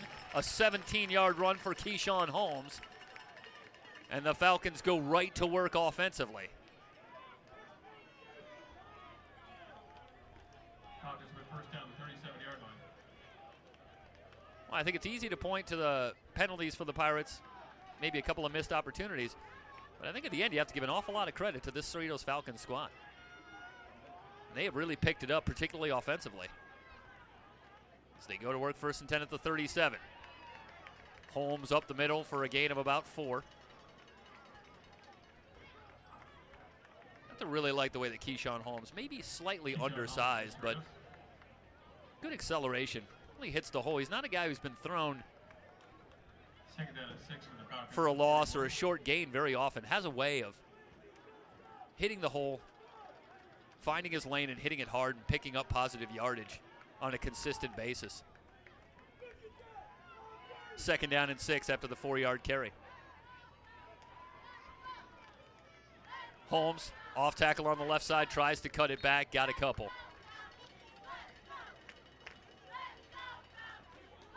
Guess who? Kendrick Bradley with another stop. So a third down and 4. It was Bradley who led the way for the Pirates defensively in the first half with 6 tackles. First down and 4 from the Falcons at 43. So a big third down for both teams with under 5 minutes to go in the third quarter. Third down and 4 from the Falcon 43-yard line. Bunch formation, Rodgers in motion. Whistles on the snap. I got to tell you, Mitchell's working from the shotgun. And the snap is taking a while to get to him. And I think it's upsetting the Falcons offensively. I mean, it's a slow snap. And it's putting Mitchell under enormous pressure immediately. The shotgun needs to have a little more shot to it, I think, right now. A little more gun to it. Either way, the penalty backs him up, and a 3rd and 4 becomes a 3rd and 9. So a different proposition here, as Mitchell will again work from the shotgun, and let's see. Because it looks like a boon for the Pirates in terms of getting a pass rush, that ball is taking a little while to get back to Mitchell. That was a better snap. Trying to set up the screen. Holmes on the near sideline, forced out of bounds, shy of the first down. He got about 5 yards. Back to about the 43-yard line. Let's see where they spot it. No, they don't quite give him that much. They only give him about 3 yards on the play. So a 4th down and 6. That'll bring on the punting unit. We have not seen a lot of either punter. In fact, have we even seen the Pirates punt tonight? I think maybe we saw Cooper Garcia once. Yeah. Yeah, I was going to say, I don't think this is the second time Cerritos has punted, but I don't think we've seen Cooper Garcia. So the Pirates going to get the ball here as Renaud has this one go off the side of his foot. Not going to be much of a kick. So the Pirates are going to get it with excellent field position. They'll have it at the 40-yard line after a kick of 19 yards. Well, Renaud's been feast or famine. Remember, he got off about a 50-yarder in the first half, and that one on the opposite side. Yeah, the Pirates were getting some pressure on that one, and Renaud just did get it off. 19 yards, so the Pirates take over with a short field with 4:28 remaining here in the third quarter, so we'll keep it here. Fast-moving second half.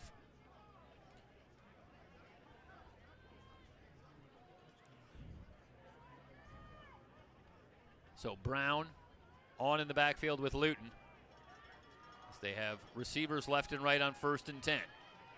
They'll empty the backfield. Brown in motion. Straight drop for Luton. Looking left, throwing left. Up top. A little bit underthrown. Bobbled and caught by Taylor, it looks like. Yep, Taylor with the catch. I got to tell you, I think Comey had the coverage, and he had a real shot at that football. Let's see if we can get the replay on that very quickly here while they're coming up to the line. Pass completion to Cam Taylor. And this ball's underthrown as Luton locks in on Taylor. It looks like this underthrown. It's off of Comey's hands, and what concentration by Cam Taylor coming up with that football. Brown bounces it to the outside, lowers the shoulder. He picks up about 7 yards inside the Falcon 30. Going to spot it at the 29 and a 2nd down and 3 upcoming. The Pirates back in the red zone. They had a rare empty trip into the red zone. I should say closing in on the red zone. They had a rare empty trip into the red zone on their last possession. But they're on the move again. Tied at 35 here in the third quarter.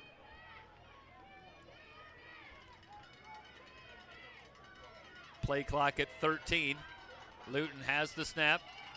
Delayed handoff. Brown slips out of one tackle. He's at the 20. Brown at the 15. Lowers the shoulder. He's inside the 10. Down to the 9. What a great second effort from Isaiah Brown. 20-yard run. Another flag down. Let's see if the Pirates going to back themselves up again. And they will. So a hold on the run by Brown. And oftentimes that's what helps to create the big run in the first place. Can't be sure. Meanwhile, a Falcon player is down. They'll work on what looks like the left leg over there on the far side as they back up the Pirates on the penalty. It'll be from the spot of the foul, so they'll back it up to the 31-yard line.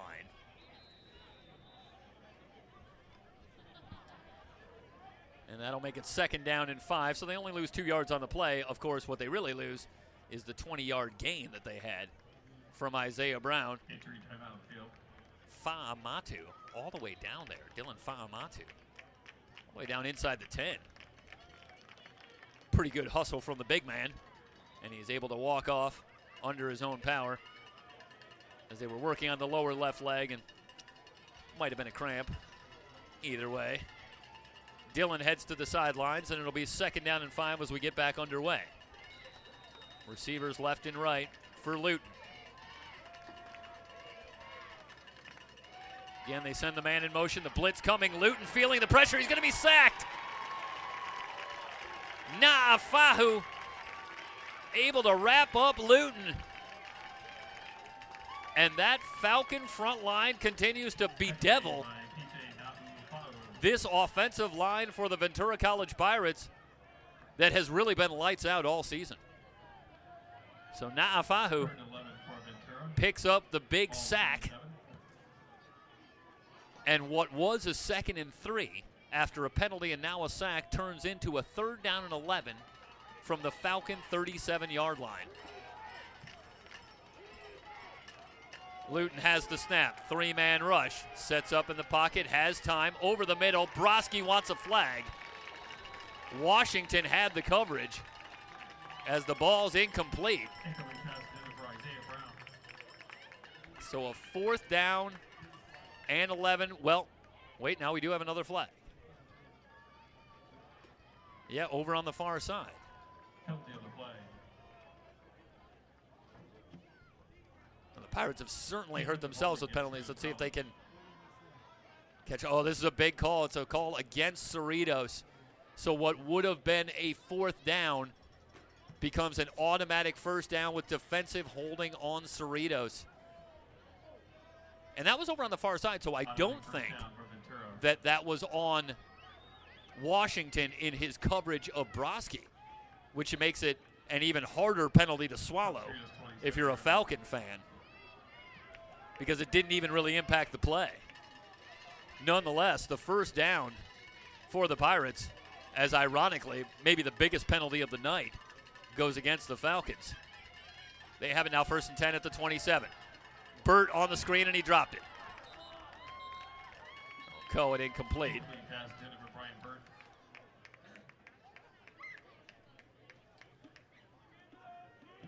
Second down and 10.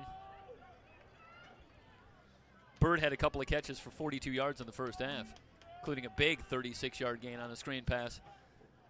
Trying to get back to that were the Pirates. A 2nd down and 10 upcoming. Play clock, meanwhile, down to 8 seconds as Luton still looking over for the play. Now down to 5 seconds. He's going to have to hurry. Has the snap, straight drop, looking over the middle, guns it into the end zone, just overthrown. He wanted Cam Taylor. Comey with a little help from McDuffie had the coverage, but there was a small window in there for Luton.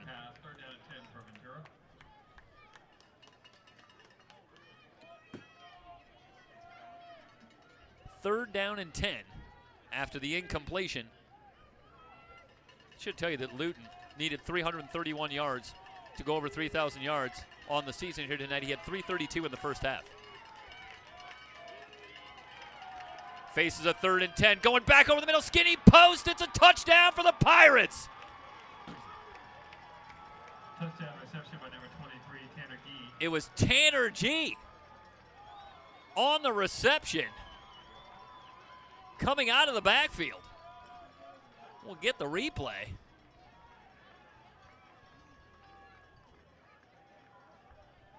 A skinny post from G, and it looks like, as I correct myself there, that he was lined up out wide. And G's been very versatile. And speaking of versatile, Luton hits about his 50th different receiver with a touchdown pass this season as he finds G for the touchdown on a 3rd and long. Flags before the snap. False start against Ventura, 5-yard penalty. And apologies, did want to correct the score. It's 35 all. But now Ventura back up front. On the touchdown pass, Luton to G.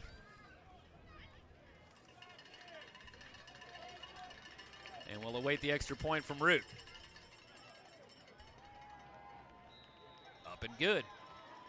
So once again, the Pirates find a way to answer. Luton now with 4 touchdown passes on the night. And with 2:06 remaining in the 3rd quarter, Ventura back out in front, 42-35. You are watching SCFA Football here on SoCalCollegeSports.com.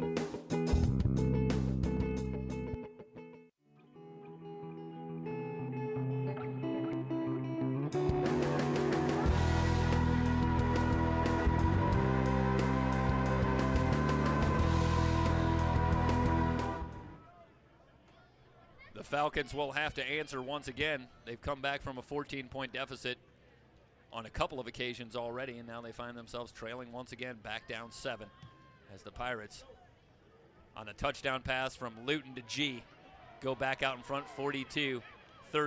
McKee spun down just past the 20 at the 22-yard line.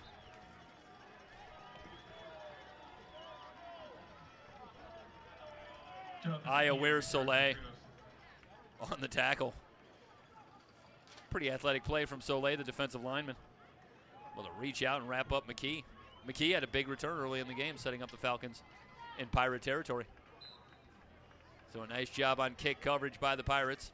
And the Falcons will start at their own 22, late in the third, trailing this one 42-35. Of course, a preliminary look at the scores will show that the Falcons have been in a number of close games this season.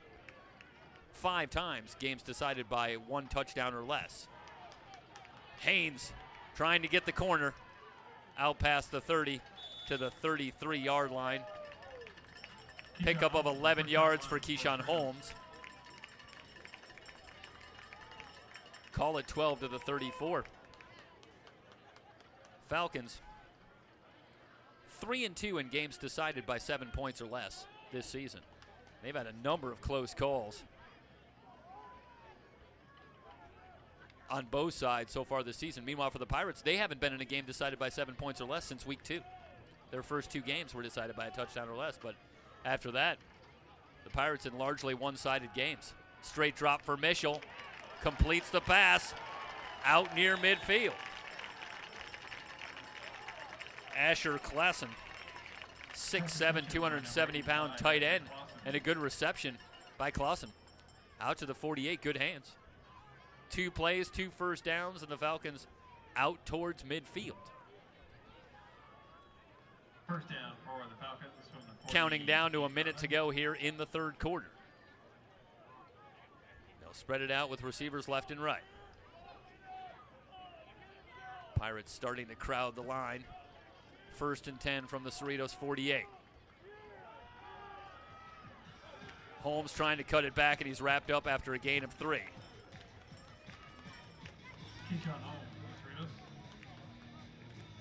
Always recognize the big body of Jeremy Johnson.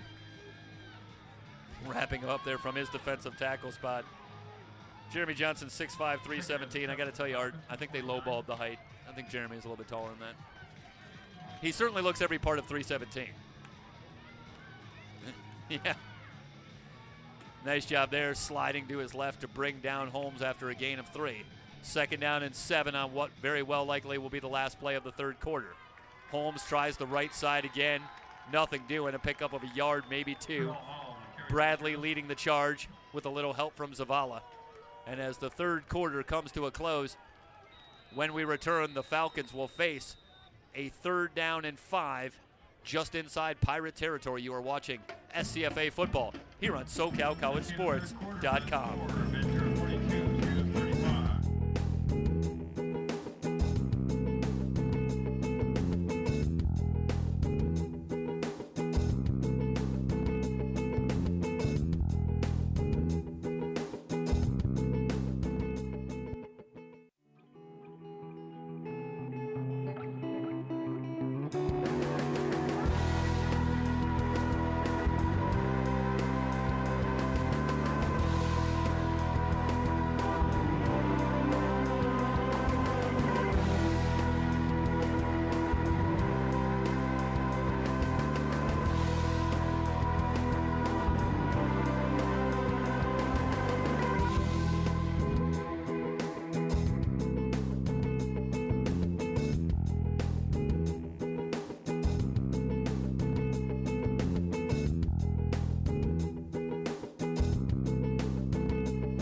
Still hoping for an update from Saddleback College in the third quarter in a game of tremendous import. In the last score we have, the Gauchos up by 7 in a game they need to wrap up a Southern Conference championship, punch their ticket into the playoffs. We head to the 4th here. Falcons facing a 3rd down and about 6 From the Pirate 47-yard line, Mitchell under center. Has the snap. Pressure coming. Zavala wraps him up for the sack. Sack number 5 on the season for Mark Zavala. And there haven't been a lot bigger than that in his tremendous Pirate career. As he kills the drive, brings the Falcons back to their own 42-yard line. They'll have to punt it away, and now Jake Luton and the Pirate offense with an opportunity to extend on a 7-point lead. Here comes Renaud and the punting unit, Crumby, waiting at his 28-yard line. Renaud, a little step to the left, line drive kick. Crumby gonna field it on one hop, a risky play, and he's brought down very quickly at the 20-yard line. That's a punt of 38 yards, no return. And that's a great job by Crumby just to hold on to that football. Talk about a play that could have been a lot worse. If you're the Pirates, for two teams that have struggled somewhat on turnovers this season, interestingly, through 3 quarters, still no turnovers in the ballgame. The Pirates came in -10. I haven't been able to drop in my favorite stat of the season, and that is how the Pirates have uncharacteristically had some struggles with turnovers this season. But as the season's gone on, they've taken better care of the football. There's no question about that. And tonight, held onto the ball, no turnovers. Luton under pressure, rolling left, lobs it for Taylor. Terrific over-the-shoulder catch by Cam Taylor, another flag down. So this one's out to the 43, but looks like this one's coming back. Now a very late flag comes in. Might this be 2 penalties on Ventura, and that's about the only thing remaining for the Pirates to do in this ballgame. They have struggled mightily with penalties. We got 1 penalty flag is against Ventura holding.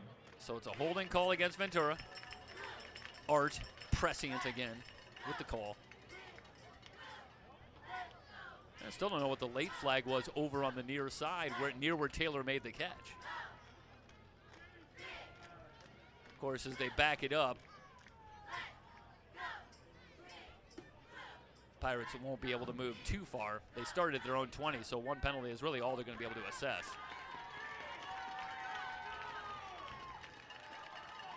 So the holding call brings it back to the 10-yard line, and it will be 1st and 20 for the Pirates.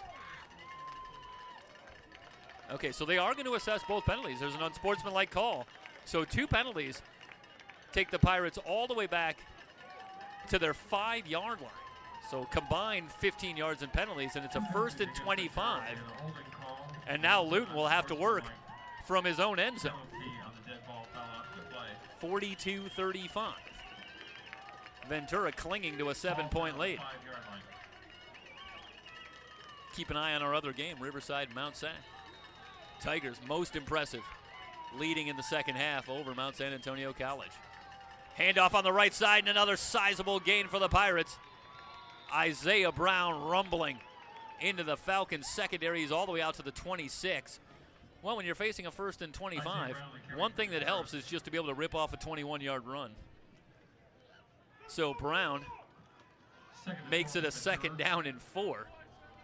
Isaiah, for his part in the first half, had 57 yards on just 7 carries. He gets the call here again. Twisting forward, he has the 1st down, another 5 yards on the carry. So Brown takes care of the 1st and very long with a couple of runs as he moves ever closer to 100 yards. As I said in the first half, he's gone over 90 yards in each of his last 5 games, and that's despite splitting time with the likes of Brian Burt and Noah Segrist,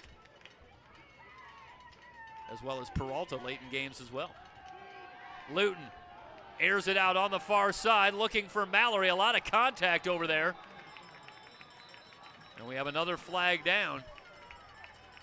Murray had the coverage on Mallory on the far side. And let's await the call.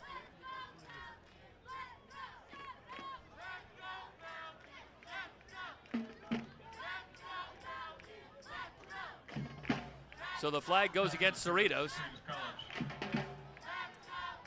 And it gives the Pirates another first down out to the 46-yard line. Well, the Pirates have really piled up the penalties here tonight, but the Falcons have hurt themselves, to be sure, with a couple of penalties themselves, despite having a lower number. 13 minutes exactly remaining in the game, and you cannot give this Pirate offense too many opportunities. Luton, short drop, steps up, fires over the middle, and it's incomplete. Threw that one into tight coverage, looking for Kendrick Mallory. Comey, along with Rios, with the coverage on Mallory, so a second down and 10 upcoming.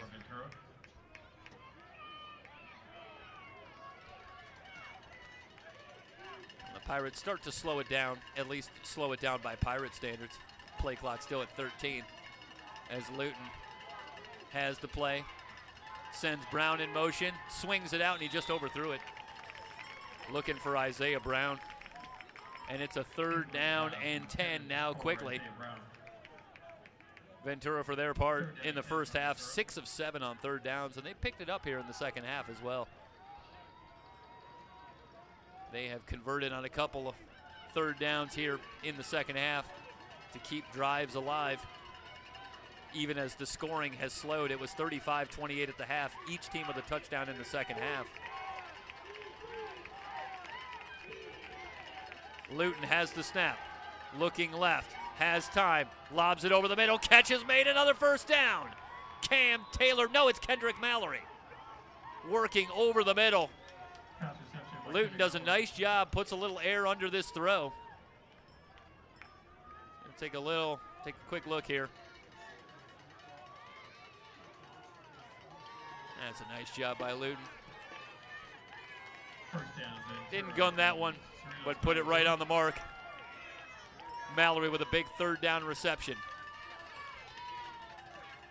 Brown on the counter with blocking in front. Again, twisting his way forward. He's down to the 25. 7-yard run for Isaiah Brown. He's been huge on this drive. Up over 30 yards on this drive alone. And a second down and 3 from the Cerritos 23. The Pirates trying to put a nail in the coffin here if they can. Not the final nail, but they might start to nail it shut if they could pick up a touchdown here and go back up 14. Brown with a short gain, sets up a third down and 2. Burt will come on in the backfield. What do you call here if you're Daniel Allegatis and the Pirate coaching staff? Luton gives to Burt. Burt running right, tries to cut it back, slips out of one tackle, and he has the first down. 5 yards on a 3rd and 2. And a fresh set of downs as the Pirates move it into the red zone. 1st and 10 from the Cerritos 19. Still a lot of time remaining, 11:15 and counting remaining in the ballgame. First down for Ventura at the 19-yard line. Burt will remain in the game.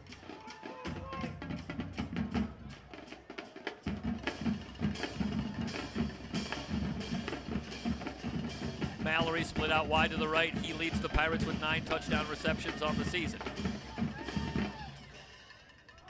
Luton gives to Burt again, running on the right side, has some room, run out of bounds after another first down. Rios able to finally force him out, but not before Burt picks up 12 more yards down to the 7-yard line. And Brian Burt, who carried a lot of the load in the first month or so of the season, as Brown started to get more of the work. And I think that's really working for Ventura because Burt still looks very fresh. And you see the burst that he has. He's a former track guy. So he's very fast, and he hit the edge very hard there to pick up 12 yards. Play clock at 10. Whistles coming in. And this is going to be a timeout taken, I believe, by Cerritos. It looks like the Falcons might have had 12 guys on the field, but either way, they're forced to burn a timeout with 10:28 remaining in the ball game.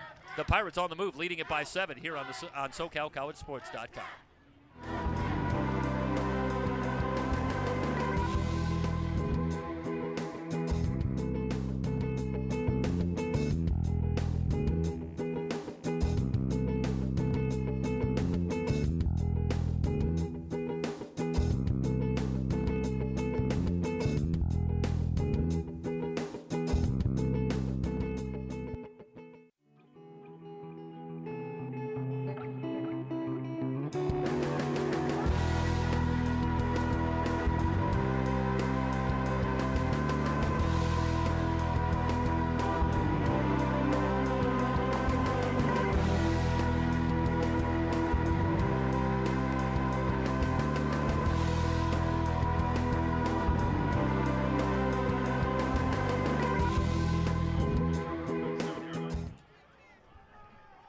Pirates have it first and goal at the Cerritos 7. Brown in the backfield with Luton.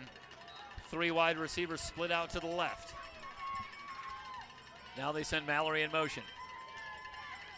Luton has the snap. Straight drop pressure coming out in the flat. Brown's wide open. He's got the touchdown. What a job by Luton. With the pressure coming, he checks down to Isaiah Brown. We'll take a look at the replay.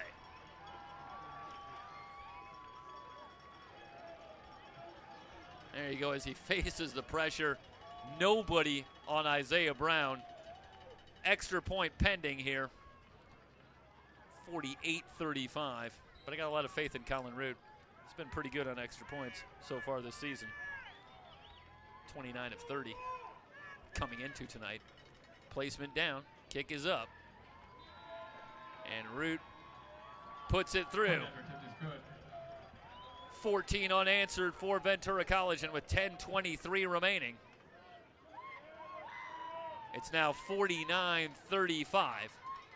Ventura back out in front by 2 scores. You are watching Ventura College football on SoCalCollegeSports.com and the VC Sports Network.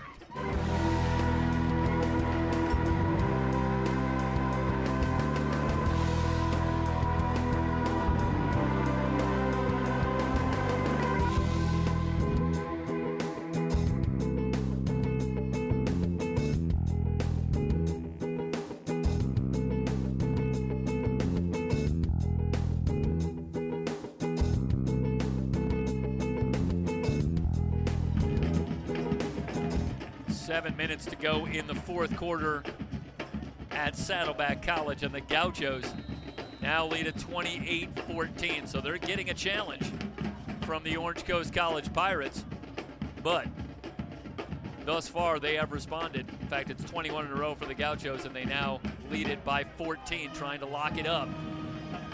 Riverside, meanwhile, at the start of the 4th quarter, all over Mount San Antonio College in our other game, 38-7. Oh, what an interesting team the Riverside Tigers are this season. I mean, very nearly in trouble against Golden West, trailing by 11 in that game. They come up with a couple of drives in the 4th quarter to win that game, to eke out a victory there. And then last week, they lose to Long Beach. That's certainly a more than forgivable loss. Brett Peabody has another very strong team for the Vikings. They have only 1 loss in conference play as they're leading El Camino tonight. But nonetheless, they dropped that game. On the other hand, nobody has looked better against Ventura this season than Riverside did in a 25-point win at Ventura. And now you take a red-hot Mount San Antonio College team that comes in just on fire in conference play, as Mitchell on the keeper has a first down, a 10-yard run will move the chains. And they're absolutely dismantling a Mountie team that had given up 10 points in conference play in going undefeated. So they're just a team that sometimes they look absolutely unbeatable. And then other times you have to wonder, you have to think maybe they could be beat. In a game earlier this season, they played Cerritos right here on SoCalCollegeSports.com, and the Falcons hung around in the second half in that game. So who knows what we're going to see out of them, but we've had a lot of fun covering them this season, but they are a dangerous team. Mitchell, meanwhile, going up top, looking for Chukwumesi, and it's just broken up. A little bit underthrown. Lavelle moving over, nearly had the pick. So a 2nd down and 10 upcoming as the Falcons take a shot down the field. So the Tigers with the win here tonight, and I think it's pretty safe to say that they should be able to wrap that one up, leading by 31 in the 4th quarter. They'll be in the playoffs as well. So a lot of talent, some very dangerous teams in this year's Final Four, to be sure. Holmes with a little move at the line and manages to pick his way forward for a 4-yard gain, and it will bring up a 3rd down and 6.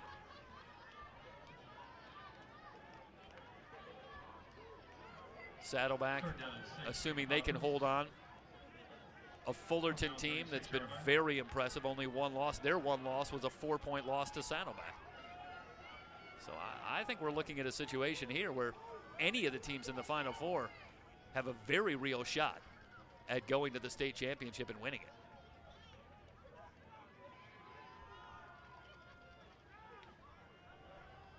Mitchell airs it out again, looking up top. Gasser dropped it. Boy, he had gotten behind Voshan Crumby. And that's a ball he needs to catch, but boy, oh boy. See if we can take another look at the replay. Runs a good route here, just gets past Crumby, and that's not easy to do. But he got a step behind him. Mitchell put the ball on the money. And Gasser, who already had one big catch earlier tonight, nearly had another one there. And on a 4th and 6, Coach Mazzotta is going to send out the punting unit. Renaud gets this one off. Line drive kick taken by Crumby on the fly. Short return for Voshan. They'll give him about a yard. But the Pirates will have excellent field position at their own 37 after a punt of 27 yards by Brady Renaud. So 49-35, the Pirates up 14. Well, we talked about in their last drive, they maybe put one nail in the coffin. And Art, I think if they can put this one in here for 6, that'll be the second and final nail. I think for Ventura, if they can put one in here. Yeah, send this one to a 3-score game. I think there just won't be enough time for the Falcons, already down to 6. I want to say 8:46 remaining here in the ball game.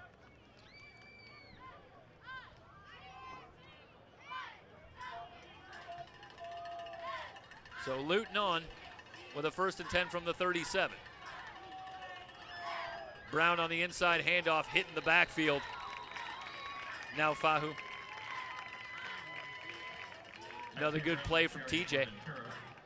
It's a loss of about a yard. Well,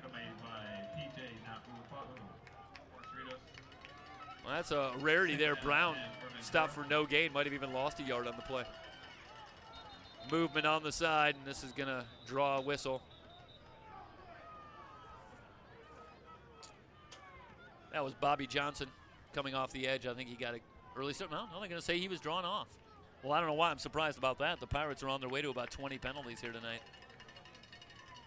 I'll tell you, if you're the Pirates this season, if it's not one thing, it's another. Sometimes they're hurting themselves a little bit with the turnovers, making it a little harder. Today, they've completely cleaned that up, as they really have over the second half of the season. They've been much better taking care of the football, but a lot of penalties here tonight. Yeah. Luton with a straight drop, 4-man rush, has some running room up the middle, makes a move at the 40, out near midfield, and he's brought down by Washington, but not before. He picks up 18 yards. Now some late flags come in. Looked like had some tempers flaring after the play. More flags coming in from everywhere now. It's Dylan Fa'amatu has his helmet off, and I think something got him very upset. In any event, Luton picks up the 18-yard run to get the first down for Ventura, and you would expect to see perhaps some penalties coming in after the play.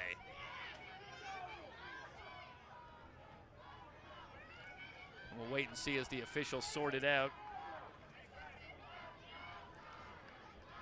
Well, Luton's been under pressure all night, and that was one of the first times that we saw him find a running lane from the pressure.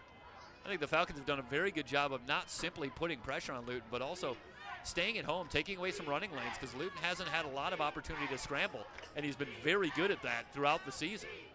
But that time he found a hole up the middle and picked up 18 yards.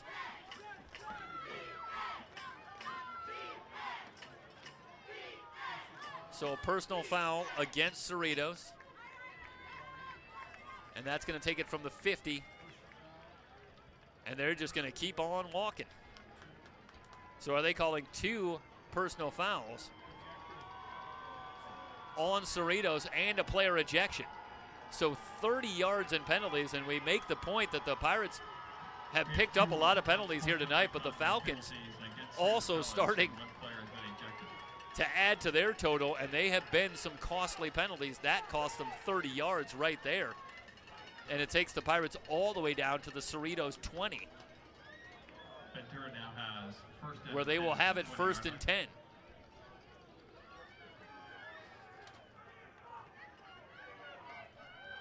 Yonkers along with Kezio Snelling checking into the game. On the near side, Brown off tackle on the right side. Good lane for Brown. Another rushing touchdown. Isaiah Brown. 3 touchdowns tonight, 2 on the ground. 1 via a reception from 7 yards out. And Isaiah Brown, with that run, almost assuredly is up over 100 yards. A 20-yard touchdown run.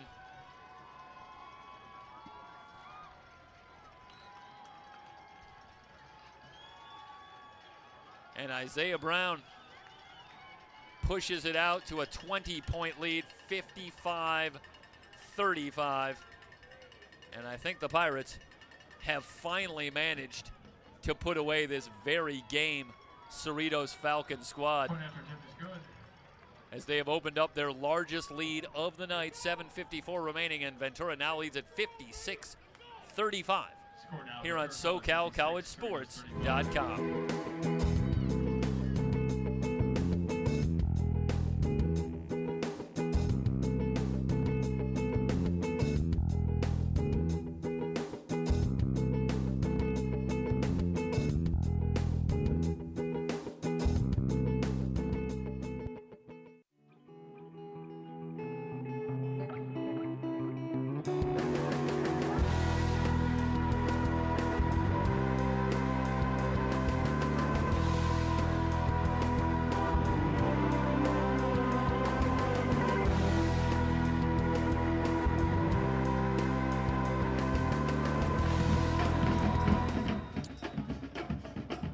So the Pirates, with a little help from a couple of Falcon penalties and the ejection of Dylan Fa'amatu,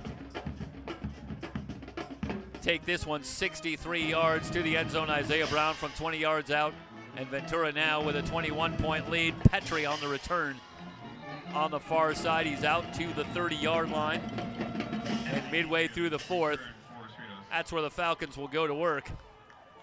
Still no update from Saddleback College. 28-14. The Gauchos needing a win to win the Southern Division, I should say, in the National Conference, via the tiebreaker over Fullerton with their head-to-head victory over the Hornets earlier in the season. Riverside, meanwhile, closing in on a Central Conference championship, if I'm interpreting the tie-breaking procedures correctly. Should note that Long Beach City College, who also only has 1 loss in conference play, is playing in the fourth quarter. They lead 47-29 over El Camino College. So it's going to be a 3-way tie atop the Central Conference between Riverside, Long Beach, and Mount San Antonio College. And I believe the 3 teams are combined 1 win and 1 loss in their matchups against each other. And if that's the case, then I believe the second tiebreaker is RPI, and you would expect that Riverside should have the tops in RPI. But we don't know that for sure, so we'll wait and see. Mitchell guns it to the near side, completes the pass to Gasser. Smith wraps him up, but not before Gasser has the first down. Out to the 43-yard line.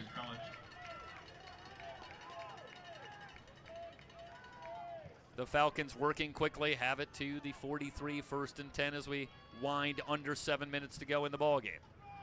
Holmes on the left side, trying to reverse field, slips out of a couple of tackles, but runs into a wall in Mark Zavala. Getting a little help from Dre Jackson. But Holmes spun out of a couple of tackles and was looking to go all Marcus Allen. Did I go too old on that reference there? 1984 Super Bowl. You with me on that one? Trying for the hole, but Zavala right there wraps him up. A gain of 1 on the play. 2nd down and 9. Gasser with another catch, slips away from Smith. He's got the first down. Hit out of bounds by Pacheco, but Gasser giving as good as he got there to Pacheco. Into Pirate territory to the 41-yard line. So Gasser up to 3 catches tonight, but it's one that got away that I think he'll likely remember on the previous drive, as he had gotten behind Devontae Smith, and maybe I should say Voshan Crumby had an opportunity for a big play. Holmes slips out of a tackle. Inside the 35, he's down to the 34. Boy, the first guy almost never brings Keyshawn Holmes down. That's exactly true. Kind of thing you can't teach. A 7-yard run for Holmes. And the Pirates aren't a bad tackling team. I mean, they got some guys, Zavala, McIntyre, Bauma, Bradley. I mean, good tacklers. And they can't seem to bring him down. Holmes again on the right side. First down yardage down to the 26. And I think the Pirates at this point also content to not let anybody get behind him. They'll let the Falcons use up a little bit of clock trying to get this ball down the field. First down and 10 for the Falcons. Falcons continue to work quickly from the 26.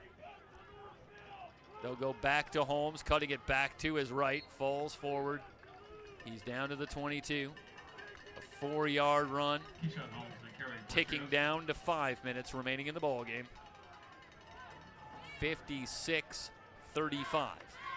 Ventura survived a couple of comebacks by the Falcons, but they look like they're going to get through this one and make it through conference play undefeated here in 2016. That's a great achievement. The throw complete. Rosales on the reception. Brought down near the first down marker. Smith in on the tackle. A little bit of help from Lavelle. So they have the first down. They'll stop the clock to move the chains. Now they wind it. 4:30 and counting remaining in the ball game. Mitchell has the snap. Blitz coming from Ventura. Lobs this one toward the near side. Tipped in the air and incomplete. Boy, Rosales almost had the secret catch, the circus catch, I should say. Well, it would have been kind of a secret, too. That would have been the Falcons' secret play. So a second down and 10 upcoming. Second down and 10 for the Falcons from the 16-yard line.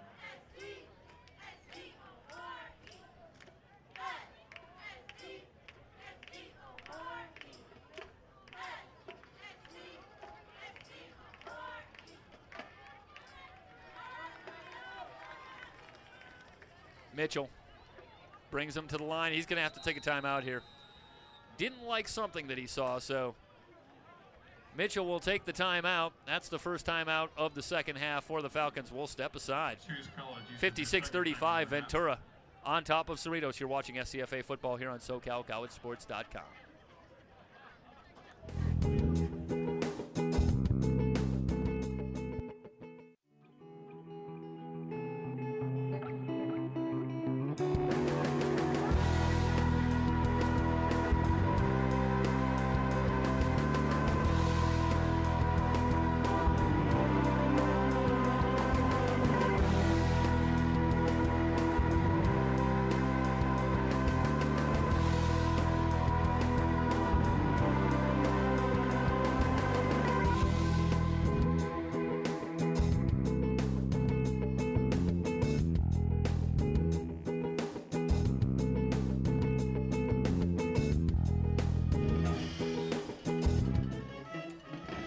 So the Falcons come on with 4:20 remaining.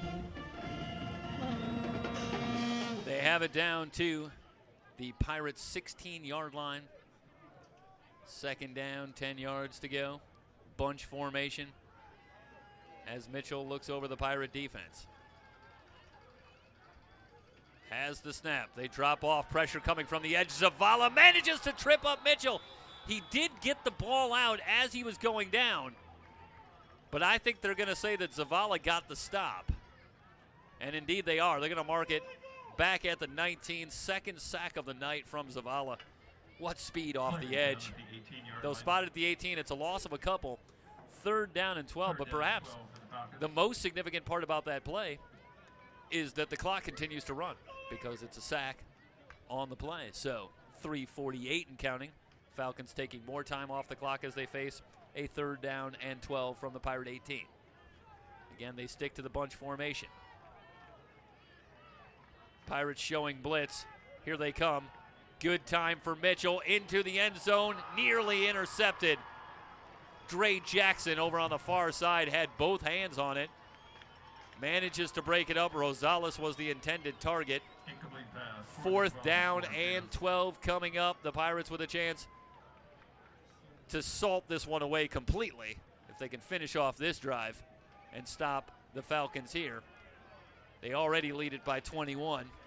3:31 remaining in the ballgame. They'll empty the backfield. Holmes split out wide to the right. 4th down and 12. Mitchell from the shotgun. And no snap coming. So the whistles come in. It's a false start. False start against Cerritos College. 5-yard penalty. And that ball just not snapped. So not on the same page in terms of the count. So the 5 yards will be marked off. And now it becomes a 4th down and 17. So a daunting task becomes that much more difficult for the Falcons. They did pick up a key 4th down back in the first half. But this would be something else on a 4th and 17, though you never say never. Again, empty backfield. Pirates come on the blitz. Pressure coming. Mitchell off his back foot. This one's going to be picked off. The Pirates force their first turnover of the night. And was it Richard Lavelle? Hard to tell if it's Lavelle, number 8, or Kalai Griffin. In any event, so there's a penalty that came after the play. The interception by the Pirates finishes off the Falcon drive. The football right now rests at the 25-yard line of Ventura. This is no doubt going to be a penalty that comes after the change of possession. And we'll wait and see what the call is. But for now, the Pirates will have to come out and just finish it off. And it's going to be unsportsmanlike indeed against Cerritos. So the 15-yard penalty. The two teams are certainly combined up over 300 yards in penalties tonight. It's been a hotly contested ball game.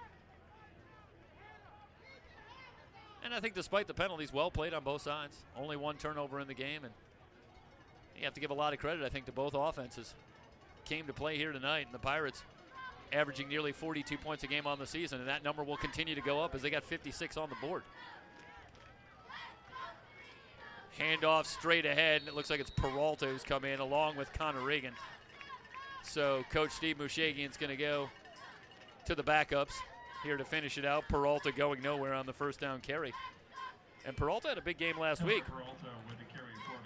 7 carries for 63 yards in the victory over Bakersfield College. So for Ventura College, it's been a season, I think, in 3 parts. If you look back on this season, they had a lot of optimism as Peralta tries the right side, going nowhere, another loss on the play.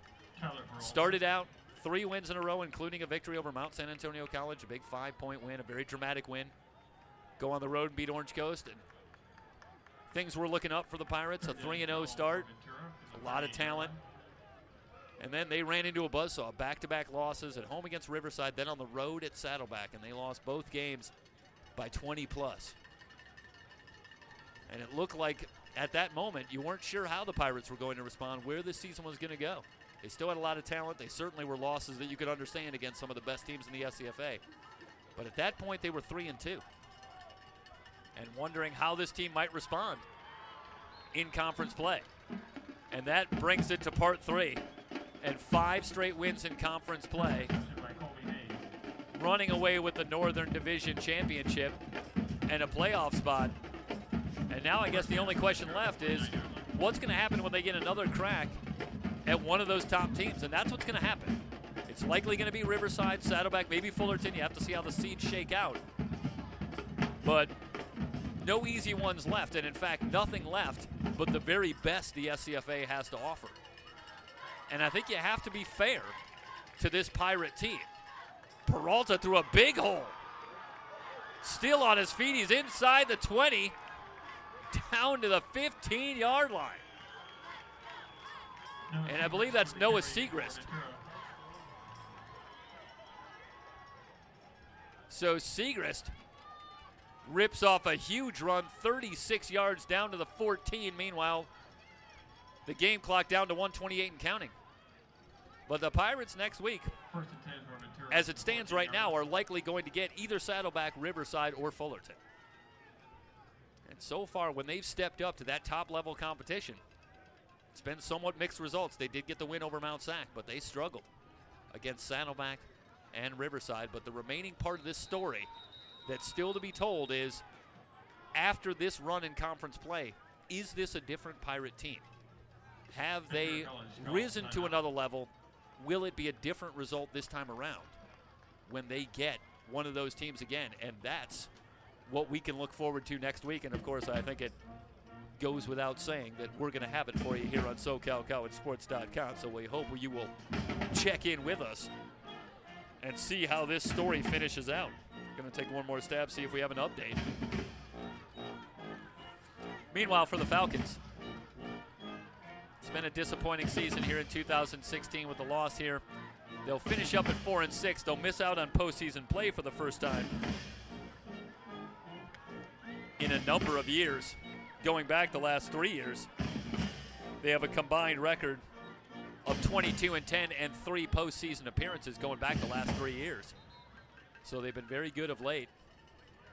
But they're going to miss out on the postseason this year, finishing with a record of 4-6. And a lot of near misses for a Falcon team. Could have been a different story. Talked about the 5 games decided by 7 points or less, and a lot of tight games. Some game efforts against some very tough competition. Losses at RCC to Fullerton. Segrist gets the call, bouncing off tacklers. He's inside the 12, down to the 11. Under a minute to go. Noah Segrist on the carry from Ventura. Cerritos with just a 12-point loss to Fullerton. They travel to RCC, lose by 15 in that game. Those are the 2 biggest losses of the season. Also lost to LA Valley, which looked like a terrible loss early in the season to an American Conference team. But LA Valley has gone on to have an unbelievable year, dominating the American Conference. To a 9-0 start, they went to 10-0 with a victory today. Pitch to Segrist, bounces off one tackler. Now he's ridden to the turf. Down to 20 seconds. The Pirates should not have to run another play. I don't think they will, as we're down to 12 seconds. Want to give our special thanks to everybody here at Cerritos College, Dan Kloss, John Van Gaston, and all the good folks here at Cerritos College, helping us to feel so very welcome again. Love working here at Cerritos College and working with Cerritos College, and we look forward to doing that some more. It's gone final here, 56-35. Always, of course, want to thank Will Cowan at Ventura College for his support of our coverage here at Ventura College Football on the VC Sports Network. Thanks to Will. Personally want to thank Matt Henson and Mike Zapata. Jorge Zapata, my buddies at SoCalCollegeSports.com. Those guys are working the Riverside Mount Sac game, so I didn't get to be with them this week, but always very helpful getting things set up everywhere. So my thanks to Mike, Matt, and Jorge. The great job they always do. As they were covering that game here tonight, we were a skeleton crew. Me and Art here at Cerritos, where it's a final. 56-35. The Pirates finish at 8-2, perfect 5-0 in conference play. They are on to the playoffs. We will await and see what the final seedings are and where they'll be playing next week. But they are in the Final Four. The last update we have, and you can check all the scores at the SCFA website, SCFAFootball.com, and it's going final. So we can report the final. Saddleback holds on, 28-21. The victory over Orange Coast, so the Pirates were game there, and they hung around. But Saddleback able to get the win. So the Gauchos are going to win the South, so they're in the playoffs. Riverside all over Mount Sac tonight. They finish in a 3-way tie atop the Central Conference. And we'll have to wait and see how that shakes out, but I believe, if my understanding is right, it will be Riverside as they close in, who will likely get the Central Conference Championship. And then who knows? Probably Fullerton, but you can check the SCFA site this week and find out what the eventual playoff seedings are. That'll be a wrap here from Cerritos College, 56-35. Ventura with the victory over Cerritos College. For everybody involved here with SoCalCollegeSports.com, I am Jeff Stoynoff. Thanks so much for joining us, everybody. So long.